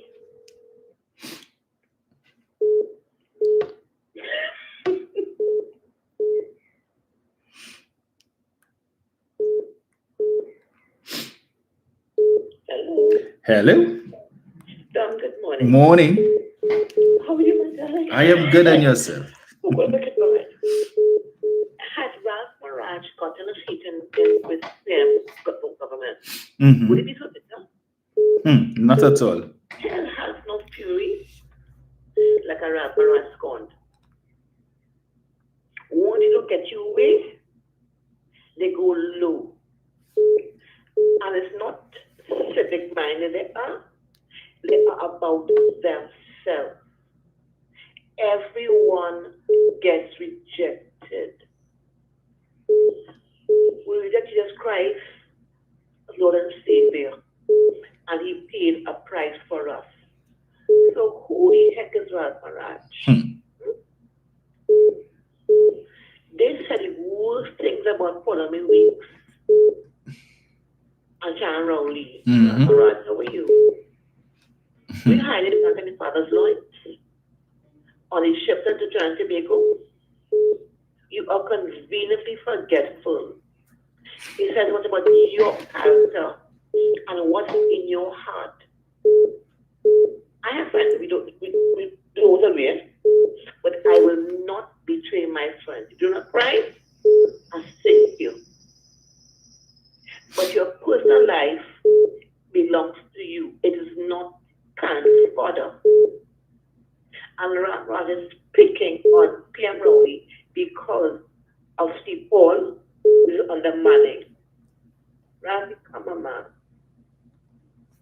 and you other your testicles, form and have children. You are immature, you are racist, and you are biased in your opinion. You give Cameron UNC free passes all the time. Why is that? It's because your hair straight and Mrs. Beside Professor. You have ought with this agenda, right? Mr. Trump was found guilty. Your peace, Spice and Wassa to give to him. Because God forbid you in next year, Mrs. Decessor, what are you going to do? He's trying to annul. He was found guilty by many people. Will you run from Mr. Trump, Mr. Decessor? Or today, tomorrow? He hasn't come yet. Because you can't say one thing on his agenda, like for Trump. Because people like me will jam you on Facebook. And if people want to know it right, no. What can Trump give? You can't both deny. Because when you cut taxes, Dominic, you rob the nation. 35 to 15% is 20% less money in your nation. How is it working, people? Are you going to raise age retirement? Or are you going to start taxing people? And I went to a few Canada, right? Canada, it was 14% increase. When it is 40% increase, IMF are 3 words that be in our nation because Barbados went to them. And people Barbados went home. People hear me well. Don't be ungrateful. Because the 40% will put your children in a place of poverty. And then we become Haiti. Lord Jesus, bless this nation. Bless William Rowley, his family, God bless his cabinet. Lord God, you have the way each person's life on this field. Just name amen. Thank you. Thank you. Right, so I'm seeing requests to touch on 2 things, the Forex situation and the likely causes, both short-term and long-term.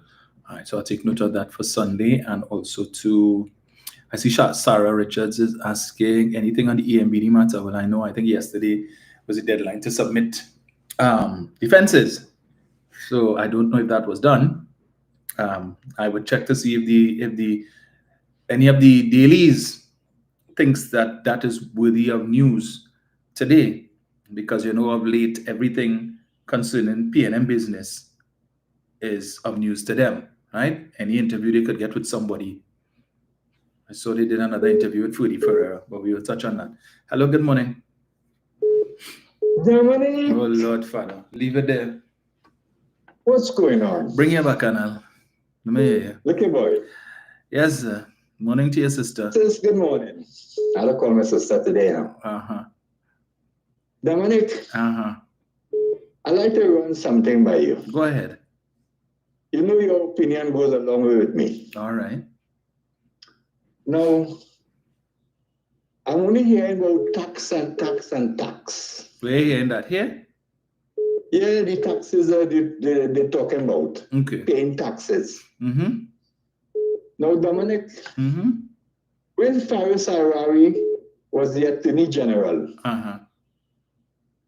he said there are big companies that is owing the state millions and millions of dollars in taxes. And he gave a figure. Dominic, he gave a figure. What was that figure? I'm sorry I didn't write it down, but he gave a figure. Okay. Colin Imbut, acting Prime Minister at the time, when Colin Imbut heard Faris Harari say that, Colin Imbut said, where he get that figure from? I don't know nothing about that. Now, Dominic, recently, they named 2 people that is owing the state millions of dollars in taxes. 2 Chinese. Chinese laundry and the man who owned the place down by the stadium. Derek Chin. Right. Dominic, where is the rest of people that is owing the state millions of dollars in taxes? You would like them to provide a list? Their name, none of them. You want them to provide a list? Well, if you call 2 Chinese, who called the 2 Chinese? Did you hear anybody in the government do that, or did the media publish that? The media published it. Exactly. You did not hear, but you did not hear that from any member of government. The media published that. So wherever the media went and got that information, let them go back and get the names of the others. That's all. Why you had to make that a government issue? So all this money they're looking for. And big businesses is owing the state millions in taxes. But they're coming after the small man. How they coming after the small man? With what? It's not the residents they're coming at? Yes, so let me ask you a question. Colin Inwood news conference recently. How much money this one collect? How much money that one collect? Let me ask you. I ain't talk about big businesses. Right, because as it is right now, the property tax is only on residential properties. They will be coming at a later date with business properties, right? So I am certain Derek Chin lives somewhere. I don't think Derek Chin living under a tent by Movie Town. I am certain Chinese laundry lives somewhere, and all of them would have gotten their notices, and they too will pay their property tax. Just as Mr. Imbert has to pay his property tax, Faris has to pay property tax, and Faris has more than one house. Dr. Rowley had to pay property tax for the house in Goodwood Park. He had to pay property tax for the house in Tobago. He had to pay property tax for the house in the townhouse that he has in Tobago there, as well as any other properties he has. So he paid more property tax than the average citizen because his property is valued plenty more. So he ain't paying no $900 a year or $1,200. I'm pretty sure he's going to be paying in the thousands. Go ahead. So why this starting from the bottom go up and not from the top come down? Why? You want to know why? Ask the UNC why. No, I will. If you ask me a question, no, don't try to run from your question. Leave it. All right, leave it there. I'll answer you. Right? Because when the UNC decided to take the government to court over the whole property tax issue, the law stated that you needed to get at least 50% of the properties, right, in order to be able to proceed. So you had to get the at least 50% of householders had to on the roll, the tax roll, had to fill out the valuation forms and so on, which they did. Okay? So, and because of the fact that these taxes were already in place before, when we had the old land and building taxes, but apparently when you change the name, it make a difference for some earlier. Apparently. So we prefer to call it land. When it's land and building tax, we don't mind paying it. Don't mind that is 7%. But property tax, which is 2% of the annual rental value, we have a problem with that. Hello, good morning. Morning, sir, and the pastor stubborn things, people. Morning, sir. Well, you know, I thought as a mature political analyst, I got my deal with on Tuesday night. But it wasn't only me. So when I watched some of the experts who would have commented prior to the election on sources who I deem credible, like MSNBC, former RNC chairman, Mr. Michael Steele, David Jolly, former Republican congressman, and others who would have said, well, and you know what they would have said, particularly Mr. Jolly, which I was glad about. He said that the people voted white supremacy. That is what it was. at the proposition that won many ballots with respect to abortion, in places like Missouri and Kansas, I think it was about only about 7 states. Yes. And in 7 of them, except Florida, it was carried, where they protected abortion rights. Yeah, because Florida had a 60% threshold. Our ballot voted for Trump across the border. Yes. And then when you look at the intervention of Latino men who moved from a position of 32% voting for Trump in 2020 and they climbed to 45%, particularly in the battleground states like in certain areas of Pennsylvania that Mr. Biden would have carried by a significant percentage. And then they drop off so that went back to Trump. You understand that people don't really care, and they say it quite clearly. They say in the 120 days that VP Harris was on the campaign, you couldn't get better policy that was spelled out by her. Correct. Compared to her. Tells you that people voted against their own interests. And what they said is that with the guardrails off and the power given to Mr. Trump by the Supreme Court, yes, when he comes into office on January 20th, it's all bets off. Right? And they are saying that while the Democratic Party, and I say, but this sounds like what we will be discussing here on all the different platforms. While the Democrats will be talking about policy and given tangible evidence of the successes that the Biden-Harris administration would have had and so on, people are not listening to that because Trump has captured their grievances and is pandering to them. And that is all that they care about, that he sounds like them, even though he is not like them. In fact, somebody shared to me a video with the obvious redneck. And he was saying, listen, Trump is their God, Trump is their Jesus, and they know, give a two hoots about them.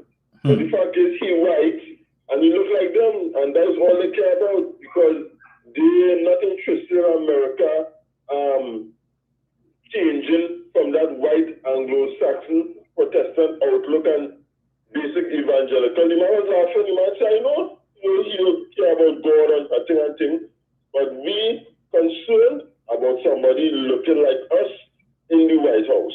And as far as we're concerned, we have done our penance by electing Obama, and we're not course-correcting any further than that. We paid our dues, a black man was in the White House, a black family was in the White House. Yes. We reset and we go back to what we know about. Right? And I got out about that 5 days before the election. But I want to go and tell you, Mr. Ralph, I engaged Ralph Mirage on that Monday evening and so on. So much so to the fact, and a member of my family messaged me to tell me I am in a cult of following Dr. Oli. I said, I'm not in no cult. I say, but I would prefer the administration led by Dr. Rowley to control what happens to me and my children going forward. Because I feel that they care about me more than the other side. And the policies that the PNM advocates will be advantageous not only to me, but all of society, which is what I'm concerned about. The other side does not say that. And they have no concrete plans to have prosperity and stability for all of us. And until another entity comes that can do what the PNM is doing, my support will be for the PNM and the administration led by Dr. Oli, right? And I think that is where people have to center themselves. What's the evidence, right? And I think that we have to be more discerning and be careful of what we are willing to support and dispel misinformation. Unfortunately, in the mightier North America, USA, that couldn't be done with all their media outlets. So I think we do pretty well in a small place of 1.4 million people with over 30-something radio stations and commentators and so on, that we here and in other places can zone into the facts and bring it forward to people and challenge them when they come with nonsense.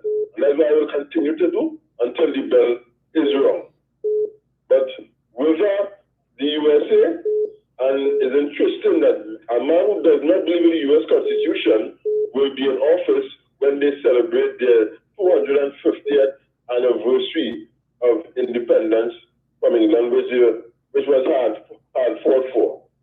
But I will say, I'm looking forward to see from January 20th who will be a sole country in the ensuing 4 years. Thank you, Dominic, and thank you, sir. the opportunity to contribute. Thank you. Brian. Morning, Dominic. Morning, sir. Professor, I too, by what I was looking at over the last how many weeks and days leading up to this election, was of the scintillating view that the Harris would have won the election. But then when I looked at after last night, when I looked at the board, the map of the United States, it's literally red. Even and when they broke it down, they indicated the Latino men as well as the black men decided not to vote for a woman. And they wanted for the status quo to remain. There's a boys' club, you know. So breaking through this ceiling as far as being a first female vice president is concerned, as far as many people thought that was enough, and that she wouldn't have been strong internationally to deal with the people like Putin and these other, strong leaders of those other nations that have issues with the West. So people simply decide. So I looked at a woman from Mexico who said she's been living there 21 years. She still has the accent, and said she got her degree and she's working there, and she voted for Trump.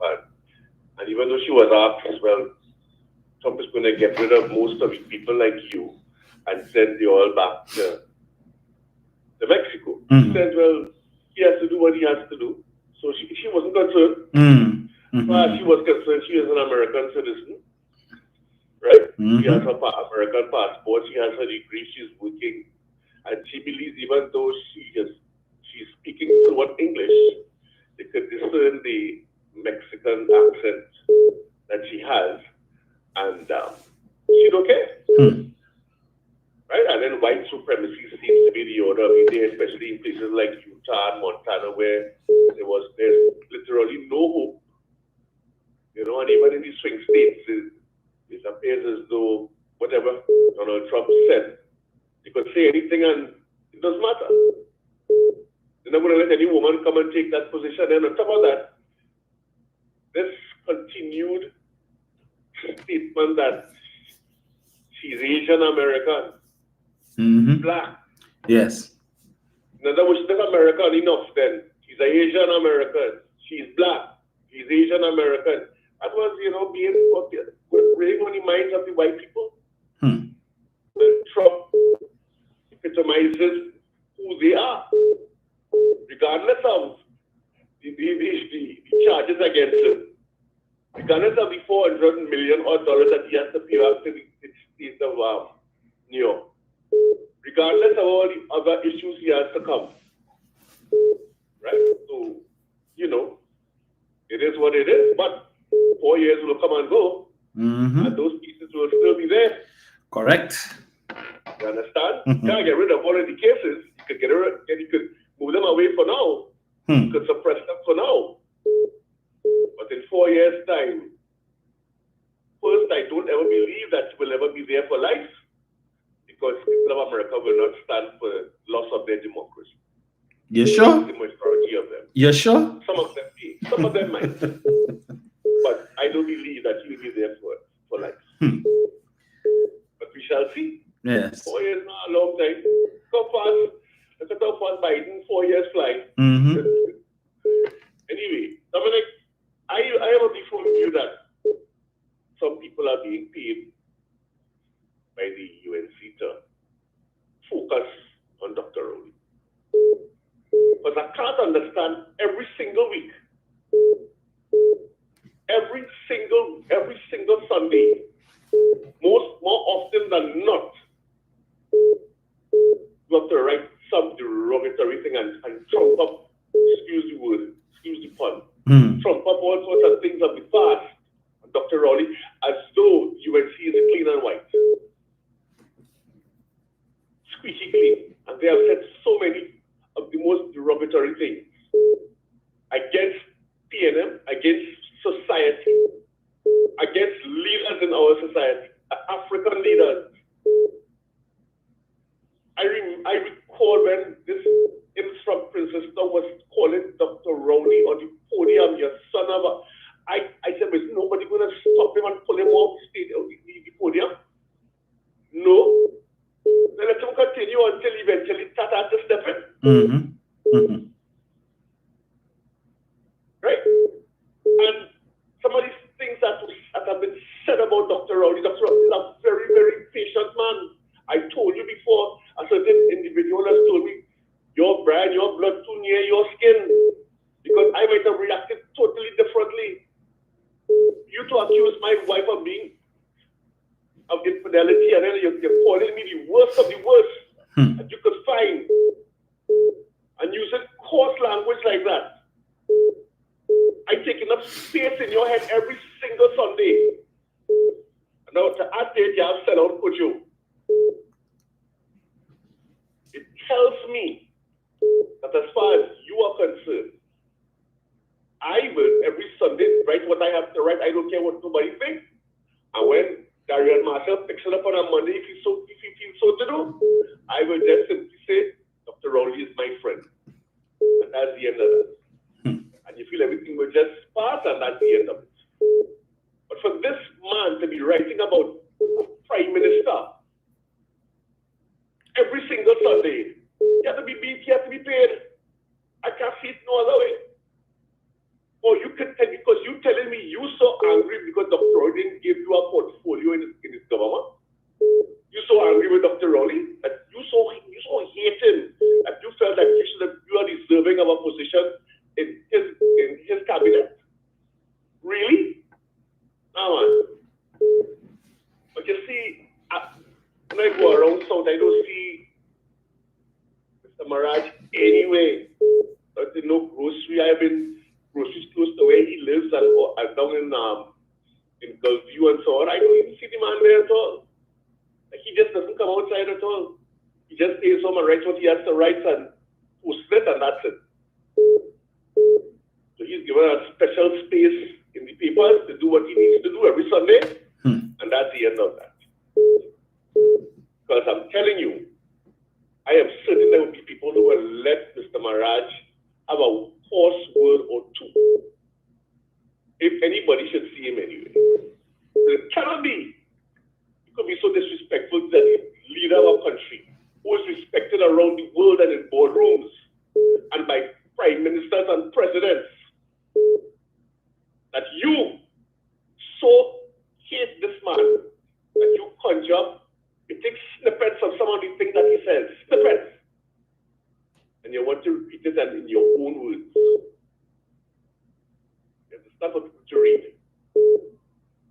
I think that's going to do something that's going to change the course of the elections come next year. It's not. Because many people are fed up of him. Many people. I'm surprised he still has a little space, little as it is, on I-95.5. I'm very, very surprised that some people who should be looking at what he does and what he says should be saying, if that was my station, I'd be saying, no, you can't be doing that. You can't be disrespecting our prime minister. We can be, let him call your name. Why are you doing this? I'm not telling you who to write, but once you are working with me or in my company, you can't continue with that. You could do it on your own outside, and that's the end of that. That's your business. But once you are related to my company, why should I allow you to get away with that? Why doesn't even call your name? Does not yet something to say about you? To continue to disrespect. We must not sit down here and just let them go by just as easy as it is. And once anybody gets an opportunity to respond to him, they should, just like Jenny and Professor did, must. Darian Martel. It is disrespectful. And these things go far and wide. And I think people, when they look at it, will say, oh, what the hell is really going on here? But I guess he has his own axe to grind. And I hope he's being very well paid by his friends on the other side. Thank you, Dominic. Have a good day. Thank you, sir. I could answer that, Brian. Let's just say I had a conversation with the powers that be. Yeah, just one sec, Eric. Hold on. Eric, hold on 1 sec. I had a conversation with some folks a couple of days ago, and I understand why Ralph is where he is.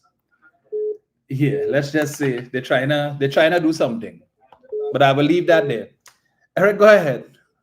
Yes, good morning to you, my brother. Good morning to all listeners, viewers of another segment, Facts Something. Right.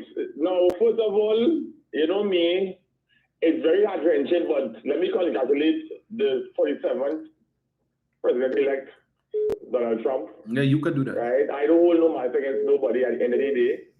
Right? But I am certain that he's going to be the president for 334 million Americans, and not just who would have supported him over the last couple of weeks and months. Right? Right. With that being said, and then the goodly lady who would have just read that statement of congratulating the president-elect, right? She is going to harp on that winning in America and giving the perception that the people in this country is going to support the United National Congress for governance come next year. But you see, what they don't understand, right? The UNC was there in 5 years, 3 months, and 14 days, right?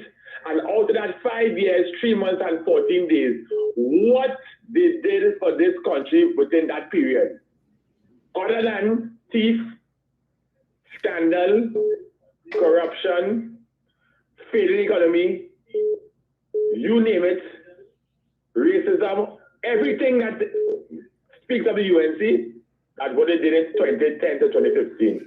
So they're hoping that that period that they was elected, they could come back this time around. See, that's how Trump would have lost in 2020 and come back 4 years later. So they want to see if the Trinbagonians are gullible with this mentality. Yes, it's how people might be disenchanted with Dr. Rowley and the PNM because they didn't get what they wanted. We know that. We know it's how people in this country very dependent from the government because they want to do nothing other than that the cause the government because they can't get what they want. So they will, of course, make noise and cause bacchanal. That is the production at the end. Not everybody, but those who feel that they're entitled to. They want somebody block wholly and expect to get a salary or $5,000 in their pocket when the money reach. So, you know, those are the voices on the ground go to cost the Prime Minister and the government because they ain't get what they want. But they're looking at the opportunities they have out there to enhance your development and your family development. No, they don't want that. We want $500 baby grant. We want life support reverse ×3. We want every color me orange. We want everything that we can get an easy dollar that we have to work hard for. You understand what I'm showing you? So there was the UNC was going to use that as a political tool to entice the young people, right? That to give them the perception that, hey, if we elect my opposition into office, we're going to continue, and she said it, they are going to continue with all these things that they did in 2010. So we in this country have to be damn stupid, right? So you look at a government who was there 5 years in 2010, and they did nothing to enhance the country, to put them back into what? Right? Now in America, it's a different scenario. Right? America, yes, They said to be on the racial borderline, being say no. But at the end of the day, in the United States, they have a different policy compared to Trinidad and Tobago. You understand?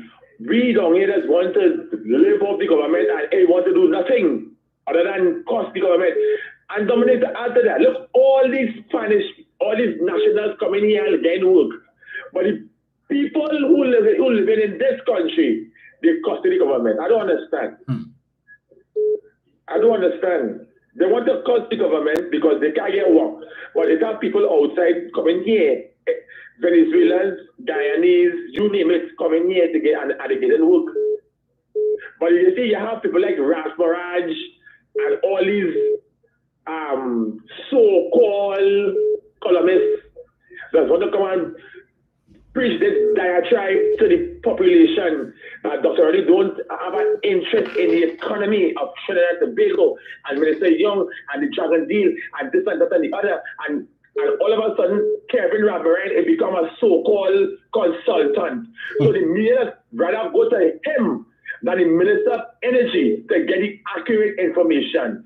So that look to tell you, Kevin Ramnarayan was the Minister of Energy under Kamla Posabi Sessa, and it was the worst economy under that individual. And today, the media is going to this man for consultation. So Minister Young is what? Is on the wayside? Look how much job work. Right? Minister Young would have left from Venezuela to Washington to London to come back and they're not seeing the productivity. Right? But then again, that is the media working for you. Yeah, and they ain't getting the brown bag, they ain't getting the envelope, but they get in 2010 to 2015. So they would have cost Dr. Rowley 5, 8 years, 9 years now. We ain't getting brown bag, so we cannot promote the achievements of the PNM administration, right? And I saw that they would have read out that already the commentators on the Facebook chat would have said that the EMBD matter. Now I looked through the Guardian today. You know me, I don't buy the buses on it. I'll be here with you. I looked through the papers from cover to cover, and not a single story on that EMBD matter which would have took place yesterday. But you know what I want to do? I'm going to buy an Express this morning, but I'm going to work. I'm going to buy a Newsday. And let me see, because they quick to promote everything in the PNM business on the front page. They quick to promote Chowton and Foster Cummins battling for leadership. They're quick to promote everything about PNM in front of the page. But the EMBD matter with Buddha Monilal, right? They ain't promoting that at all. You know why? Because later that will hurt the UNC. So we don't want that. We don't want that in the front page. We don't want that in no many people because that will give UNC a dead blow, right? In achieving the governance come next year. So we will leave that on the wayside. Let me focus on the US election and Donald Trump. Let me push that. Yeah, let me get on the wayside. But you know we Dominic, we just find the news in all angles. So jump to the media can hide it how much they want. We will find the news and we will bring it to the public. You understand? But people, I always wait for them on Rasmaraj because he's of a persona non grata. And I like how Jenny and Mr. Yates hit him for 6 come Monday gone. You understand? All he have an agenda that the bad modi PNM Dr. Rowley and promote the UNC and Kamla as if she's the martyr of our savior come next year. Kamla is a blasted failure. She's a disgrace as a woman, as a first attorney general, as a first female minister of education, and as the first prime minister of this country. Kamla is an utmost embarrassment to this country. And it have these people in this UNC party who is promoting this woman as if she's some savior to the citizens, not to me. You understand? You punish this country the last 5 years, 3 months and 14 days. Kamala Persad punished as our first female prime minister. Like people who would have elected you with 29 seats. You had a clear majority to make any amendment, any bill, legislation, you name it, to develop the country. And what did you do? What did you do? All you didn't study about the citizens, all you was studying all your friends, financiers, and people who look like all you. All you didn't care about the 1.5 million of us. Because clearly all you feel here is mini India come outside of India. That's all it is deemed to be. It's only Indian people live here. This is a cosmopolitan country. Yeah, so I would never forget when they won a election in 2010. They stifled the East-West corridor. The only constituency would have won PNM was a Ruka Moloni, and they never gave that constituency nothing in that 5-year stream of 14 days. They go Martin West. They go Martin Northeast, they go Martin Central, Levantin East Mover, Partisan North, St. Anne's West, and Partisan South was the only seats would have won the Eastern Corridor. And what they did for those places, but all they won the same people after all they lock up over 10,000 African people in this country. Right? Because due to all this so-called limited state of emergency that all they would have muzzled the Eastern Corridor, while people along in South and Central was promoting and walking and drinking and having a good time. All they want to stifle the African population in the Eastern Corridor. And today come 2024 into 2025, all they want to come and want to garner the same votes from the African population that all they would have locked up, imprisoned without evidence, to give us and give you another chance of election of prime ministership. Kamala, in the words of Jenny Hall, and you know what's coming after that. The very good program of listening. Thank you, sir. Jenny. Yes, just quickly. Somebody mentioned something about people being paid and all that to be served with.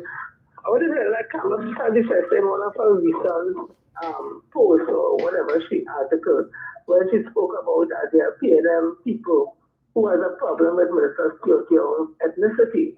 She also said they told her to go after young. So I have to come to the conclusion that what we've seen out here is a coordinated attack. Just as they have done with Dr. Christopher Rowley, is a coordinated attack to go after Minister Kyoto verbally. Yeah, and to put out things about him, because you cannot tell me Kamala Persad is calling Minister Young as classless and immature and does not have the ability to become the Prime Minister. But I want to remind her, if it wasn't for Jack Warner and them and the money pumped into her and make she a queen, should have been nothing neither, because there was no respect for Kamala Persad nowhere. But because the money pumped behind her and put on the makeup and the clothes and make she feel she's something, and they were able to sell it to people with all the other small parties that came together. And people say, oh, you know, first female Prime Minister India, no one is so nice and all that. But Kamala Persad said that no class. I think she's one of the most classless women we have, especially at that high office. But they don't like it to talk about that. But we will talk about it because when Son District Peter called her Ingrid, you like to call somebody Ingrid? Abdullah says she corrupt. Jack Warner said that it was alleged from what he's saying that she woman and that. So when Minister Kyoto on a hot mic, if the mic was open, I never know what he said. The mic was all unfortunate, clearly speak the word jammy. I don't see what that is classless. What is classless about that? Then you know what happened? They have a problem with the things that are we doing. Because if you have a problem with the lifestyle you live in, somebody talking about Jamaican ain't gonna bother you. I have not heard the LGBTQT alphabet community, rainbow community come out and have a problem with anything. Because between a man and a woman heterosexual and they say they're going to have sex, is that something wrong? Or they're going to brush? Is that degraded? Is that classless? But Kamala Persad is looking for something. And as she said, she was told to go after Minister Kyoto. I want to tell some people who may be behind this, I don't know, but based on what we hear and feel, is it that you're willing to mash up the whole thing in order for all it to rule, or that somebody else don't rule? Because the philosophy of the People's National Movement, so they look from 1956 to now under Dr. Eric Williams, They said when universal suffrage was held in this country, because prior to that, it's only people with property could have voted and no women could have voted. There were legislative changes after Europe was battled and they would have marched during the 1930s. And coming out of that, everybody could have voted. But they said 10 years before the inception of the People's National Movement, this country was in confusion and individualism. It's this PNM government that brought a cohesiveness and a nationalistic way of looking at things, because Dr. Equilium said, no matter China, no matter India, no matter Africa, no matter India, right? No matter England, is about mother Trinidad and Tobago, and a mother cannot discriminate against her children. So the PNM has always been a nation in this country, and all are welcome to come and join and serve.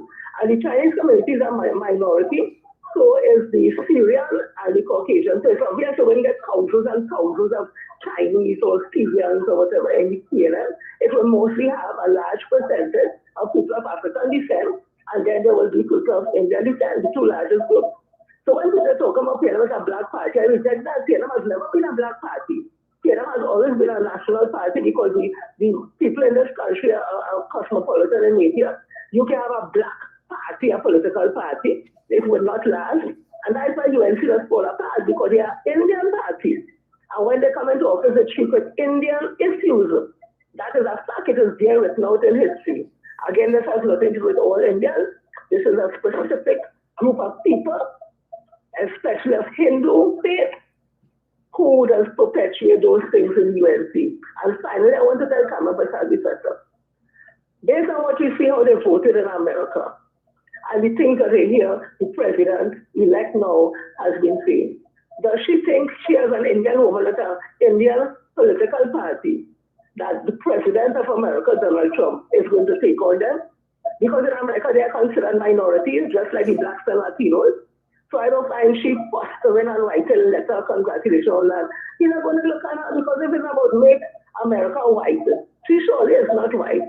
No, it's simply UNC white. So again, she's fostering, trying to get position again out of time and as usual. And she's the one that I find is crass and classless. That is Kamla Prasad Sessa. If you can spell and look at class and a person, you will see Kamla Prasad Sessa. Classless, it's going to be Kamla Prasad Sessa. And I want to leave it there. Those are my opinions. Have a blessed day again. Thank you, Jen. Mr. Chance, call me back. I thought I had you on hold. Donna Silis, you have me laughing, so I read in your comments there. Mr. Chance. Hello? Hello? Yes, sir. Morning. Dominic? Yes, sir. We're hearing you. Dominic, are you hearing me? Yes, Mr. Chance. Go ahead. Right, great. Thank you very much for taking that call. Oh, very interesting discourse this morning. I think Jenny summarized it quite nicely with respect to Mirage.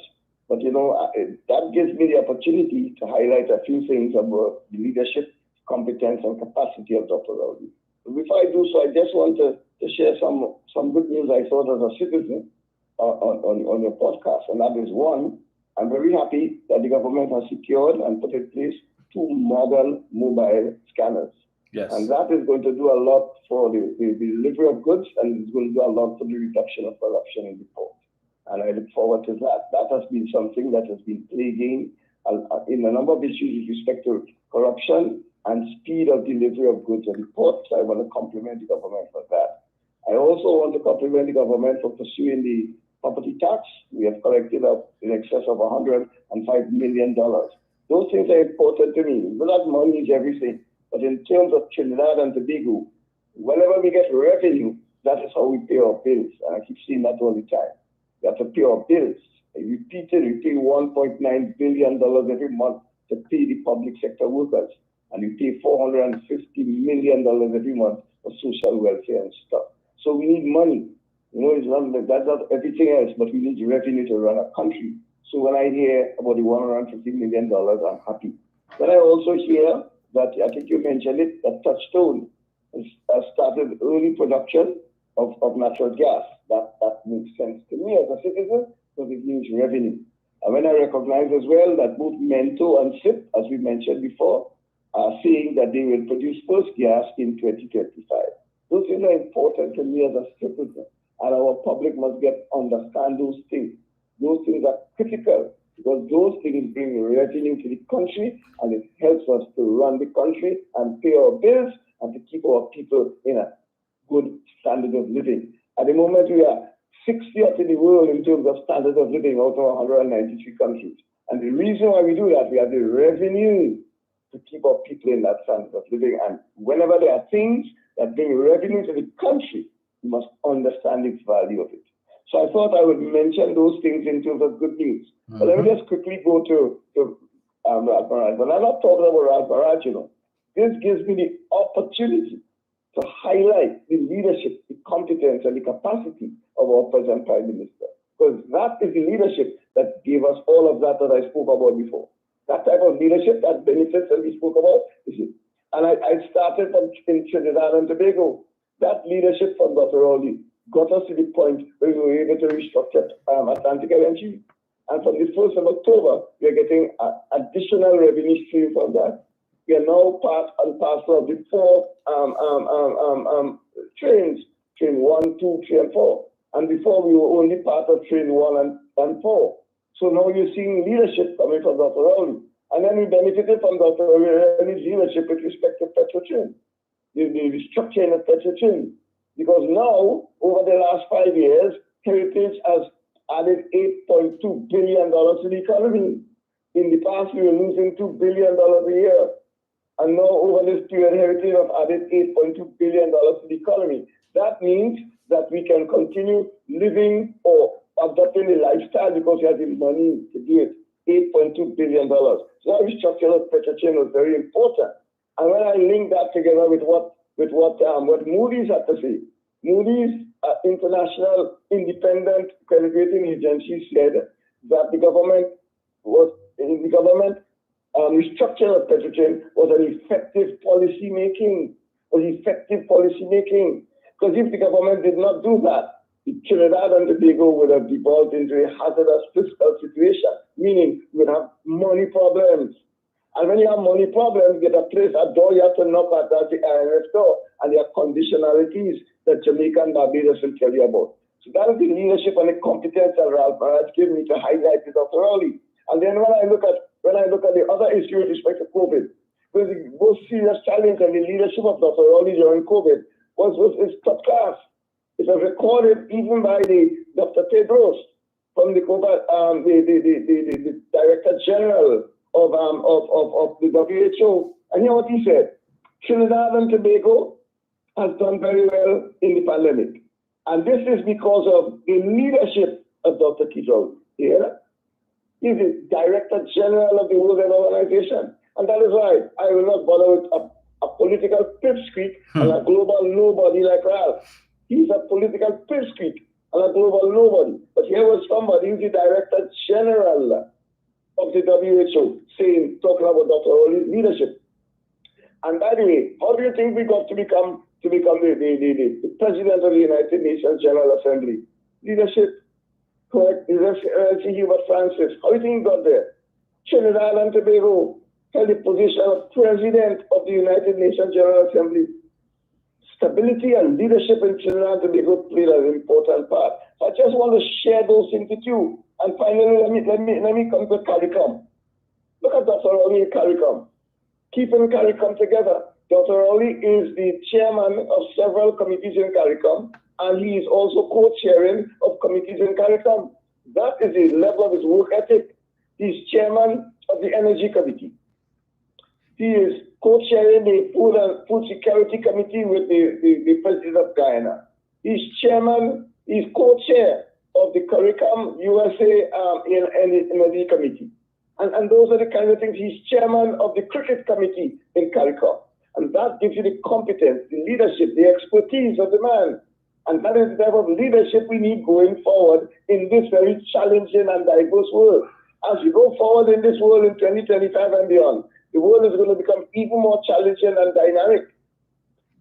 And so we need leaders who can fit into that global picture. And we have seen Dr. Rowley giving us all of that. So I thought I would just mention that in terms of the leadership, to make sure that we understand that Ralph Nader is a political pipsqueak and a global nobody. When you look at what has happened, the kind of work Dr. Rowley is doing, the kind of achievements that he is having in Trinidad and Tobago. And let me close. I remember when Dr. Rowley was getting the honorary doctorate at Howard, what the President Biden said when he heard of Dr. Rowley's achievements and his resume. He said, that is a man I need to speak to. And he was the President of the United States.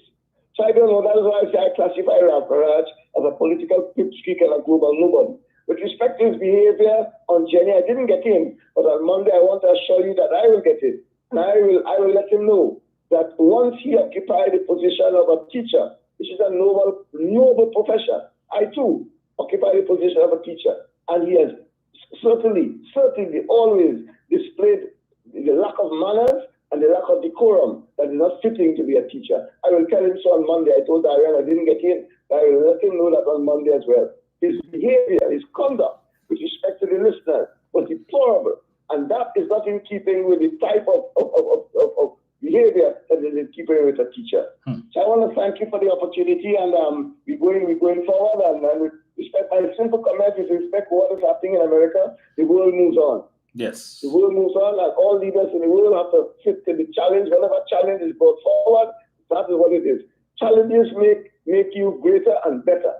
And that is what life is not going to be easy. There will be challenges. And whatever challenges placed forward by the President of the United States, the world, we have to respond to it, and we have to respond to it to the benefit of our own country. In Trinidad and Tobago, I am confident that the Prime Minister and the government will respond to whatever challenges that become forward in a very positive way, because they have set that framework. Thank you very much for the time, Dominic. Thank you, sir.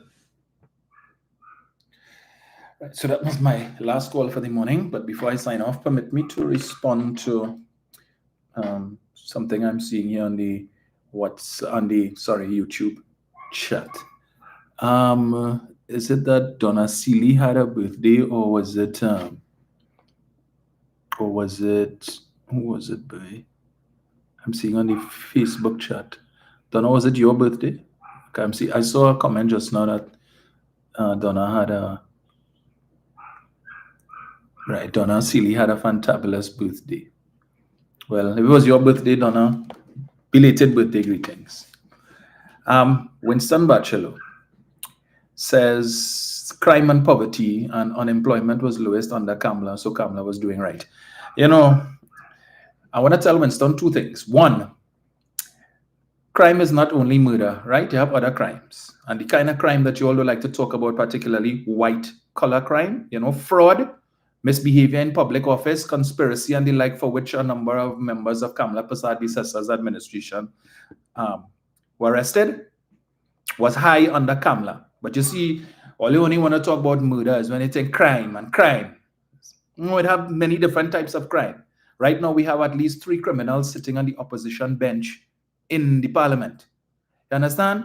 The most amount of ministers that were fired for possibly being involved in criminal activity was under Kamala Prasad-Bissessa. A former attorney general charged.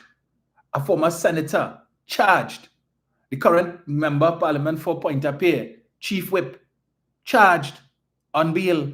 And we have others who are under police investigation. At least 2 of them are currently under police investigation. So when you want to come and talk about crime under Kamala Prasad-Bissessa was low, so Kamala was doing right. I now understand people like you would support Donald Trump. All right? Miss us with our BS about crime and poverty and unemployment was lowest. Do you know that? Kamala Prasad-Bissessa said she created 55,000 jobs. What was the job she created? After she referred to CPEP as the intergenerational transfer of poverty. And she chastised Mr. Manning for CPEP. She said, no other political leader has ever been so cruel to their supporters. Talking about CPEP, she came in and increased it from 5,000 to over 15,000. So she added 10,000 people to the intergenerational transfer of poverty, Winston. Let us talk about that. You want to talk about crime and being on Kamala was doing something right now? Let me read this for you quickly before I go. Let me get it here.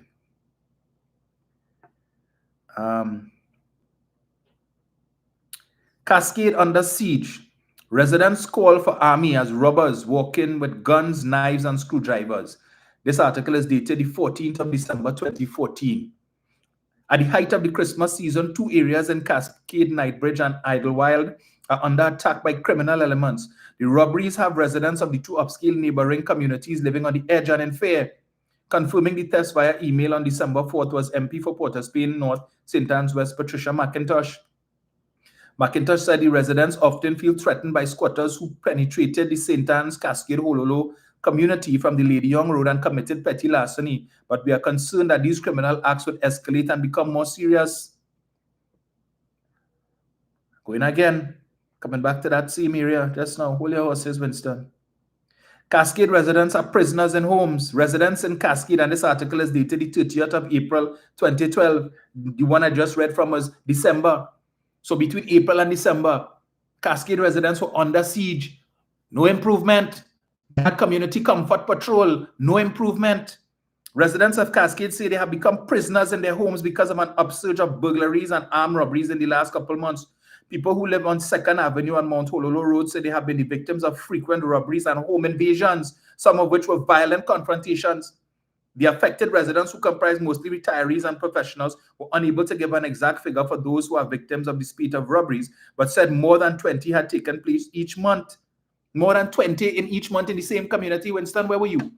Where were you when this was happening? Under Kamala Prasad-Bissessa with the Community Comfort Patrol. Where were you? But you want to tell us crime was lower? Continuing. The community is home to several prominent figures, including Congress of the People Deputy Chairman Vernon De Lima, Senior Counsel, and before he left the country, former Urban Development Company TNT Chairman Calder Hart. And when the TNT Guardian visited the district, several elderly residents admitted their area was plagued by bandits, but many declined to comment on the situation out of fear for their safety. You remember the same deputy chairman for the COP, Vernon De Lima, and his wife, were victims of that same home invasions, where some men broke into their home in the wee hours of the morning and put a good beating on Mr. De Lima and his wife. The wife never recovered from that and subsequently passed away.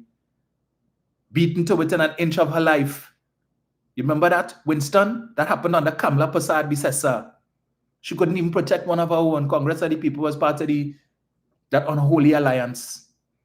Right? Today, Vernon De Lima could have been pushing up daisies, just like his wife. 2 of them beaten badly. When they show the pictures of the woman's face, licks. Under Kamala Prasad-Bissessa, that happened. So miss us with this nonsense about under Kamala, crime was, and was doing, so Kamala was doing things right. Please. It had no murders under Prasad-Bissessa. That heinous crime that took place up in, where it is by, up Blanchisseur's side somewhere around, I forget what they call the area, where an entire family was kidnapped and a baby was murdered. Grandmother murdered, daughter murdered, grandchild murdered, all of them, and the bodies buried in shallow graves. And they kidnapped one of the other daughters, and they had the guy name was Asmon something, had the schoolgirl in some shack in the bush, and some other girl that was there, and they were telling, and when they finally rescued them, and the girl was telling about how he used to take turns raping them every day. Winston, you forget about that? In Paria, up in Paria, on that side there, when that happened. A little baby, 18 months old or something, so cracked the child's skull. But you want to tell me what crime was when Kamala, when they had murders around East Port of Spain, the brother and sister who were killed, and Kamala Prasad-Bissessa, when they shed in crocodile tears, and after that they come to set up police post on Duncan Street. All of these things. Miss us with this nonsense about crime was lower under Kamala Prasad-Bissessa and poverty. Yeah, because she was giving out grants, baby grant, $500 a month to make child. That's what she was doing. Yeah, and food card. They happy to boast they give out 48,000 food cards. 48,000 food cards, you know, and Anel Roberts wanted to teach us about that. That is anything to be proud of. 48,000 food cards. Giving people fish instead of teaching them to fish, as this administration is doing now with all of the opportunities.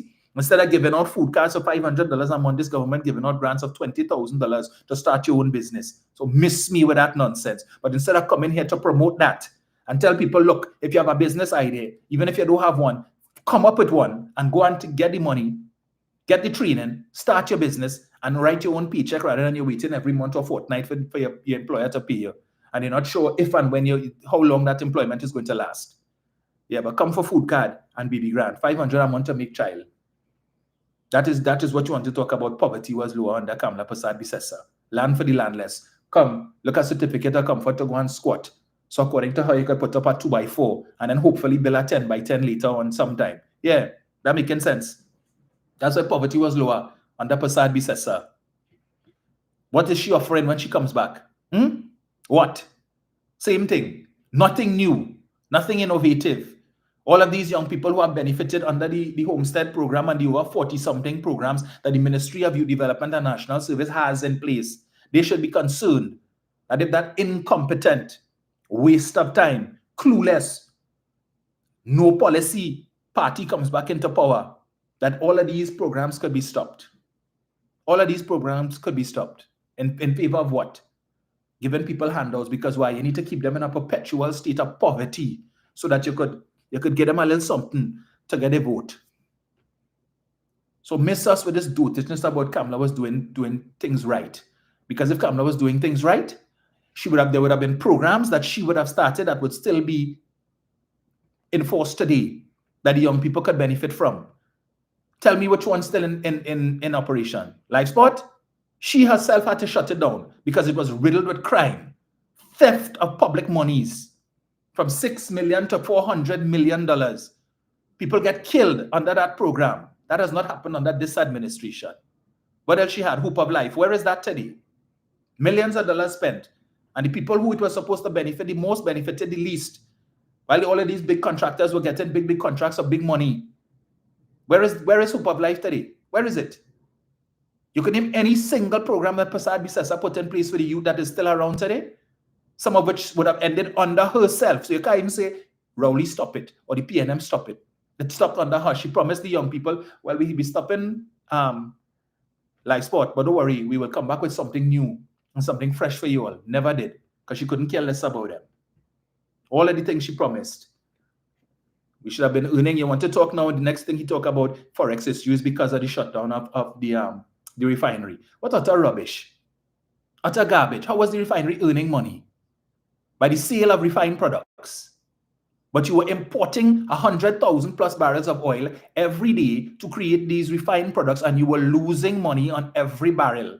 Because the refined products that you were making, when you sell it, for each barrel of oil, the refined products that you were getting from that barrel of oil was being sold for less than what that barrel of oil cost. So when we come up with dotishness about the refinery was earning Forex, the refinery was spending Forex. How the hell you feel they were paying for the 100,000 barrels of oil per day? With TT? Pesos? All your sense on all your foot. You simply replace one import with another. We went from importing 100,000 barrels of oil per day to now importing refined fuel. But you're saving money because all of the costs that were associated with running the refinery, you no longer have. The overhead expenses and the salaries and the maintenance, you don't have those things anymore. So it makes more sense. It's better, instead of me importing 100,000 barrels of oil per day, and at whatever cost that barrel of oil is, at least with the fuel I could buy in advance based on current prices. So even if the prices go up next 2-3 months down the road, I have stock inside that I would have purchased or ordered before at the current price. So this dotishness about the is because of the. I read. Where were you on Sunday? You're sleeping? You didn't hear when I read out the issues with respect to the foreign exchange shortage since 2012? The complaints of the then head of the Chamber of Commerce, Catherine Kumar, who was talking about how her membership was struggling to get US to pay for basic goods and all of these different things. You seem to forget that. Well, I'll read it again for you coming Sunday if you're listening. But you could go and look for it for yourself. A whole press release that was sent out. And he's asking how much we paying to import fuel. Really? How much were we paying to import 100,000 barrels of oil per day? And what was the cost of a barrel of oil back then when we were importing it? Over $100. That is why And again, as I read, I think on Sunday or before, where Khaled Hassan Ali would have indicated in an interview with the Oil and Gas Journal that Petrotrin had to cut its throughput. They reduced the amount of oil that they were refining from 180,000 barrels per day to 120,000 barrels per day in order to avoid going out of business. Those are the words of Khaled Hassan Ali, the man who the UNC put as the president of Petrotrin. He said that they had to cut the throughput by 1/3 to avoid going out of business like other refineries in the Caribbean. And he referenced the 2 refineries. So if you're not facing the possibility of going out of business, why are you engaging in activities to go out of business? If the refinery doing so well and making hundreds of millions of dollars in US, why do you cut your throughput from 180,000 barrels to 120 per day? What sense that making? Who does that? Who does that? Who cuts production if your business booming? That making sense to you, Winston? That is why Kevin Ramnarine came in December of 2014 in the parliament to give a statement. It's time to build up, not tear down Petrotrin. Petrotrin were telling the workers, we cannot afford to give you all any pay raises. We can't even give you 1%. Nothing. Salt. And in the face of that, the workers were looking to shut down the refinery, and Kevin Ramnarine came and gave that statement to beg the workers, hey, behave all yourself now. Behave, relax. We can't, don't mash up the company. And he itemized and identified over 60 refineries that had closed around the world in the last 5 years. And Kevin Ramnarine was the one who said Petrotrin and Trinidad and Tobago is not immune from that reality. He was telling the country Petrotrin could shut down. They were kicking the can down the road. Come now, man. Come now, man, Winston. If you really want to know how much money we're spending to import, you think about it. Just look at the import alone. Importing 100,000 barrels of oil per day versus importing fuel. And we're not importing fuel every day. When you import for, you order for a certain amount of time. So if it's every 2 months or every 3 months, so the tanks that they were using at Petrotrin to store the fuel from the refinery, they're using those tanks now to store the fuel that they import in. So unlike what was happening before, we had to be importing 100,000 barrels of oil per day. You're not importing fuel every day. Right? So if you pay a certain price now, it might be another month or 2 months before you have to order again ahead, but you have stock inside. So the amount of, whereas when you're importing the fuel, you buy, not the fuel, the oil, remember you have to pay shipping costs and all of these things on a more regular basis than if it is you're buying the refined fuel. So they were saving monies. But if the ships are bringing the oil here for free, I just wonder what was we going through some oil ahead, now. And who are they selling it to? Even though we importing fuel, we still selling it to the same Caribbean countries that we were selling fuel to, that the refinery was selling fuel to. If you go to Dominica, NP is the biggest distributor of fuel in Dominica. NP, our Trinidad NP, most of the gas stations in Dominica is owned by NP. So Mr. Soda stripping us all. I figure when we importing fuel is only for us. We still selling it to other countries in the Caribbean too and making US dollars. Something wrong with all, you know. But I talk for another time. Seriously, I talk for another time. Right? I just tired of seeing all the posts and this dotish talk about it's because the refinery closed, and that is why. The reason why we have a shortage of Forex is because oil and gas production is down. Oil and gas production is down. Under Kamala Persad-Bissessar, yes, we had oil and gas production was higher because we had the supply then. But we are a mature province, and by natural forces, the amount of oil and gas that we had has reduced. So we're selling less. And therefore, if the energy companies are selling less oil and less gas, obviously, is less taxes they have to pay, is less royalties that they have to pay, and these taxes and royalties are paid mostly in US dollars. This is why the government is telling you all, if it is, we can get through with the Manatee gas field, and the Dragon gas field, and Coquina Mannequin, and Ginger, and Calypso, and all of these other fields from 2027, when our gas production goes back up, the foreign exchange that we will be earning from these new gas fields would mean higher taxes, higher volumes of royalties, and therefore the government's revenue position in the US would improve, and you would have more US dollars going into the state's coffers to be able to provide US. In addition to that, the reason why we're having a challenge with US now is because the amount of businesses that we have importing stuff is much more than when Kamala was there. So you have many more businesses, despite the fact all they want to talk nonsense about the economy in a mess and really mash up the economy. You have a lot more business enterprises existing today than between 2010 to 2015. So we have more people demanding US today. More people today have credit cards than when Kamala was around between 2010 to 2015. More people. The bank giving everybody credit card now. Everybody and the dog getting credit card. So everybody going on Amazon and shopping. All who hopping on plane and going abroad. All these people who complaining about they can't get 200 US in the bank to travel. Caribbean Airlines has opened up so many more destinations. Now everybody wants to travel. You didn't have no Caribbean Airlines had no Puerto Rico when Kamala was there. They had no Martinique and Turks and Caicos and all of these things, all of these different routes that Caribbean Airlines has now opened up. All you who's suffering and eating grass, but you have money to jump on a plane and fly and go abroad. So it's more people demanding US now than under Kamala. In the same economy that all you're saying so terrible and so bad. Understand that. These are the dynamics. These are the demands that are being placed on the scarce Forex. Not what we're talking about is because of the refinery. Open back the refinery now and what you think going to happen? Where the oil coming from? When oil production in this country is under 100,000 barrels a day, what do you think going to happen? Not that you have to start back importing the oil to feed the feedstock for the refinery. And how are you paying for that oil? Again, pesos? Bolivars? All this think?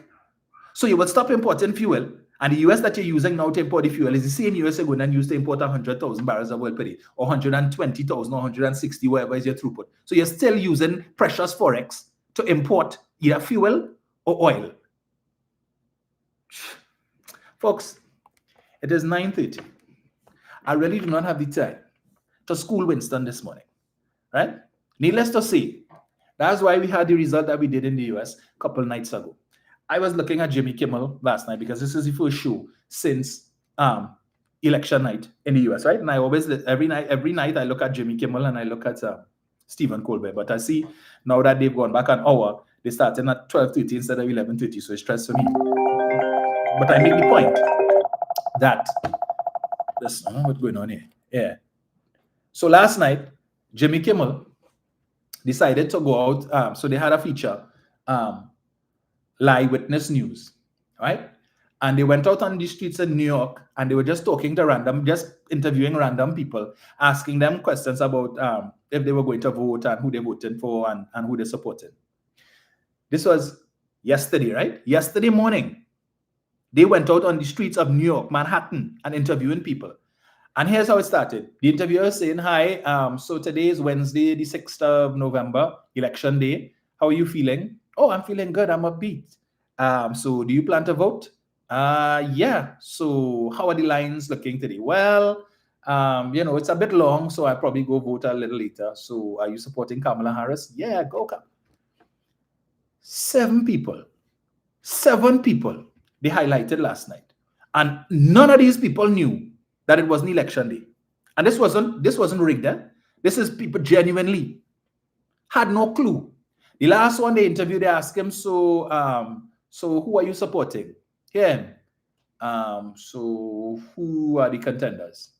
And I couldn't believe this. You living in the United States and you don't know who running for president? You don't know that election day was the day before? But you're going and vote. Lying through the teeth.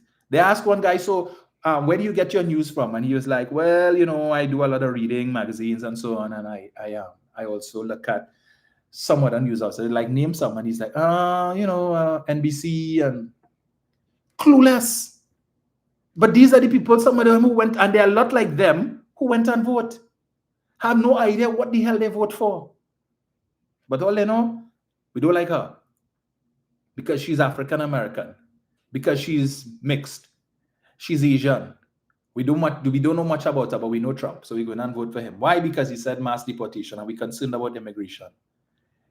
We're concerned about the economy. Because we're paying 10 cents more for eggs than we were paying in 2016 to 2020. Or we're paying $1 more for a foot long at Subway than we were paying between 2016 to 2020. And we know that when Donald Trump comes back, he's going to fix that. Right? How did the prices go up? How did the prices go up? Because Donald Trump says he's not going to they're not going to charge taxes on tips and overtime. So what's going to happen? Less need for overtime. That's all. But they just know the right things to say to fool people.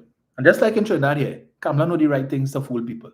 Yes, we will bring back land for the landless. And we will expand the food cards, and we will bring back baby grant. This wicked and evil Rowley administration that stopped the food grant. Imagine that, no man.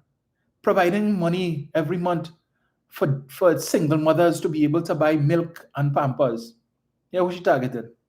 You set aside 120 million for single mothers? Really? So we have that many single mothers in this country with children so young that they need milk and Pampers every month? Where the father? How did these mothers make these children? Where the fathers? I just asking that.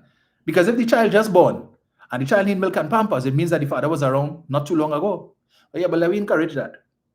You're talking about family values in the US. Let's encourage that. Let's encourage these women to go out and get pregnant, and for Tom, Dick, Harry, Jenny, and Jane, make children, 5 different children for 5 different fathers. Let's encourage that. That's what we're supposed to be doing. Yeah? And don't worry, the government will take care of you.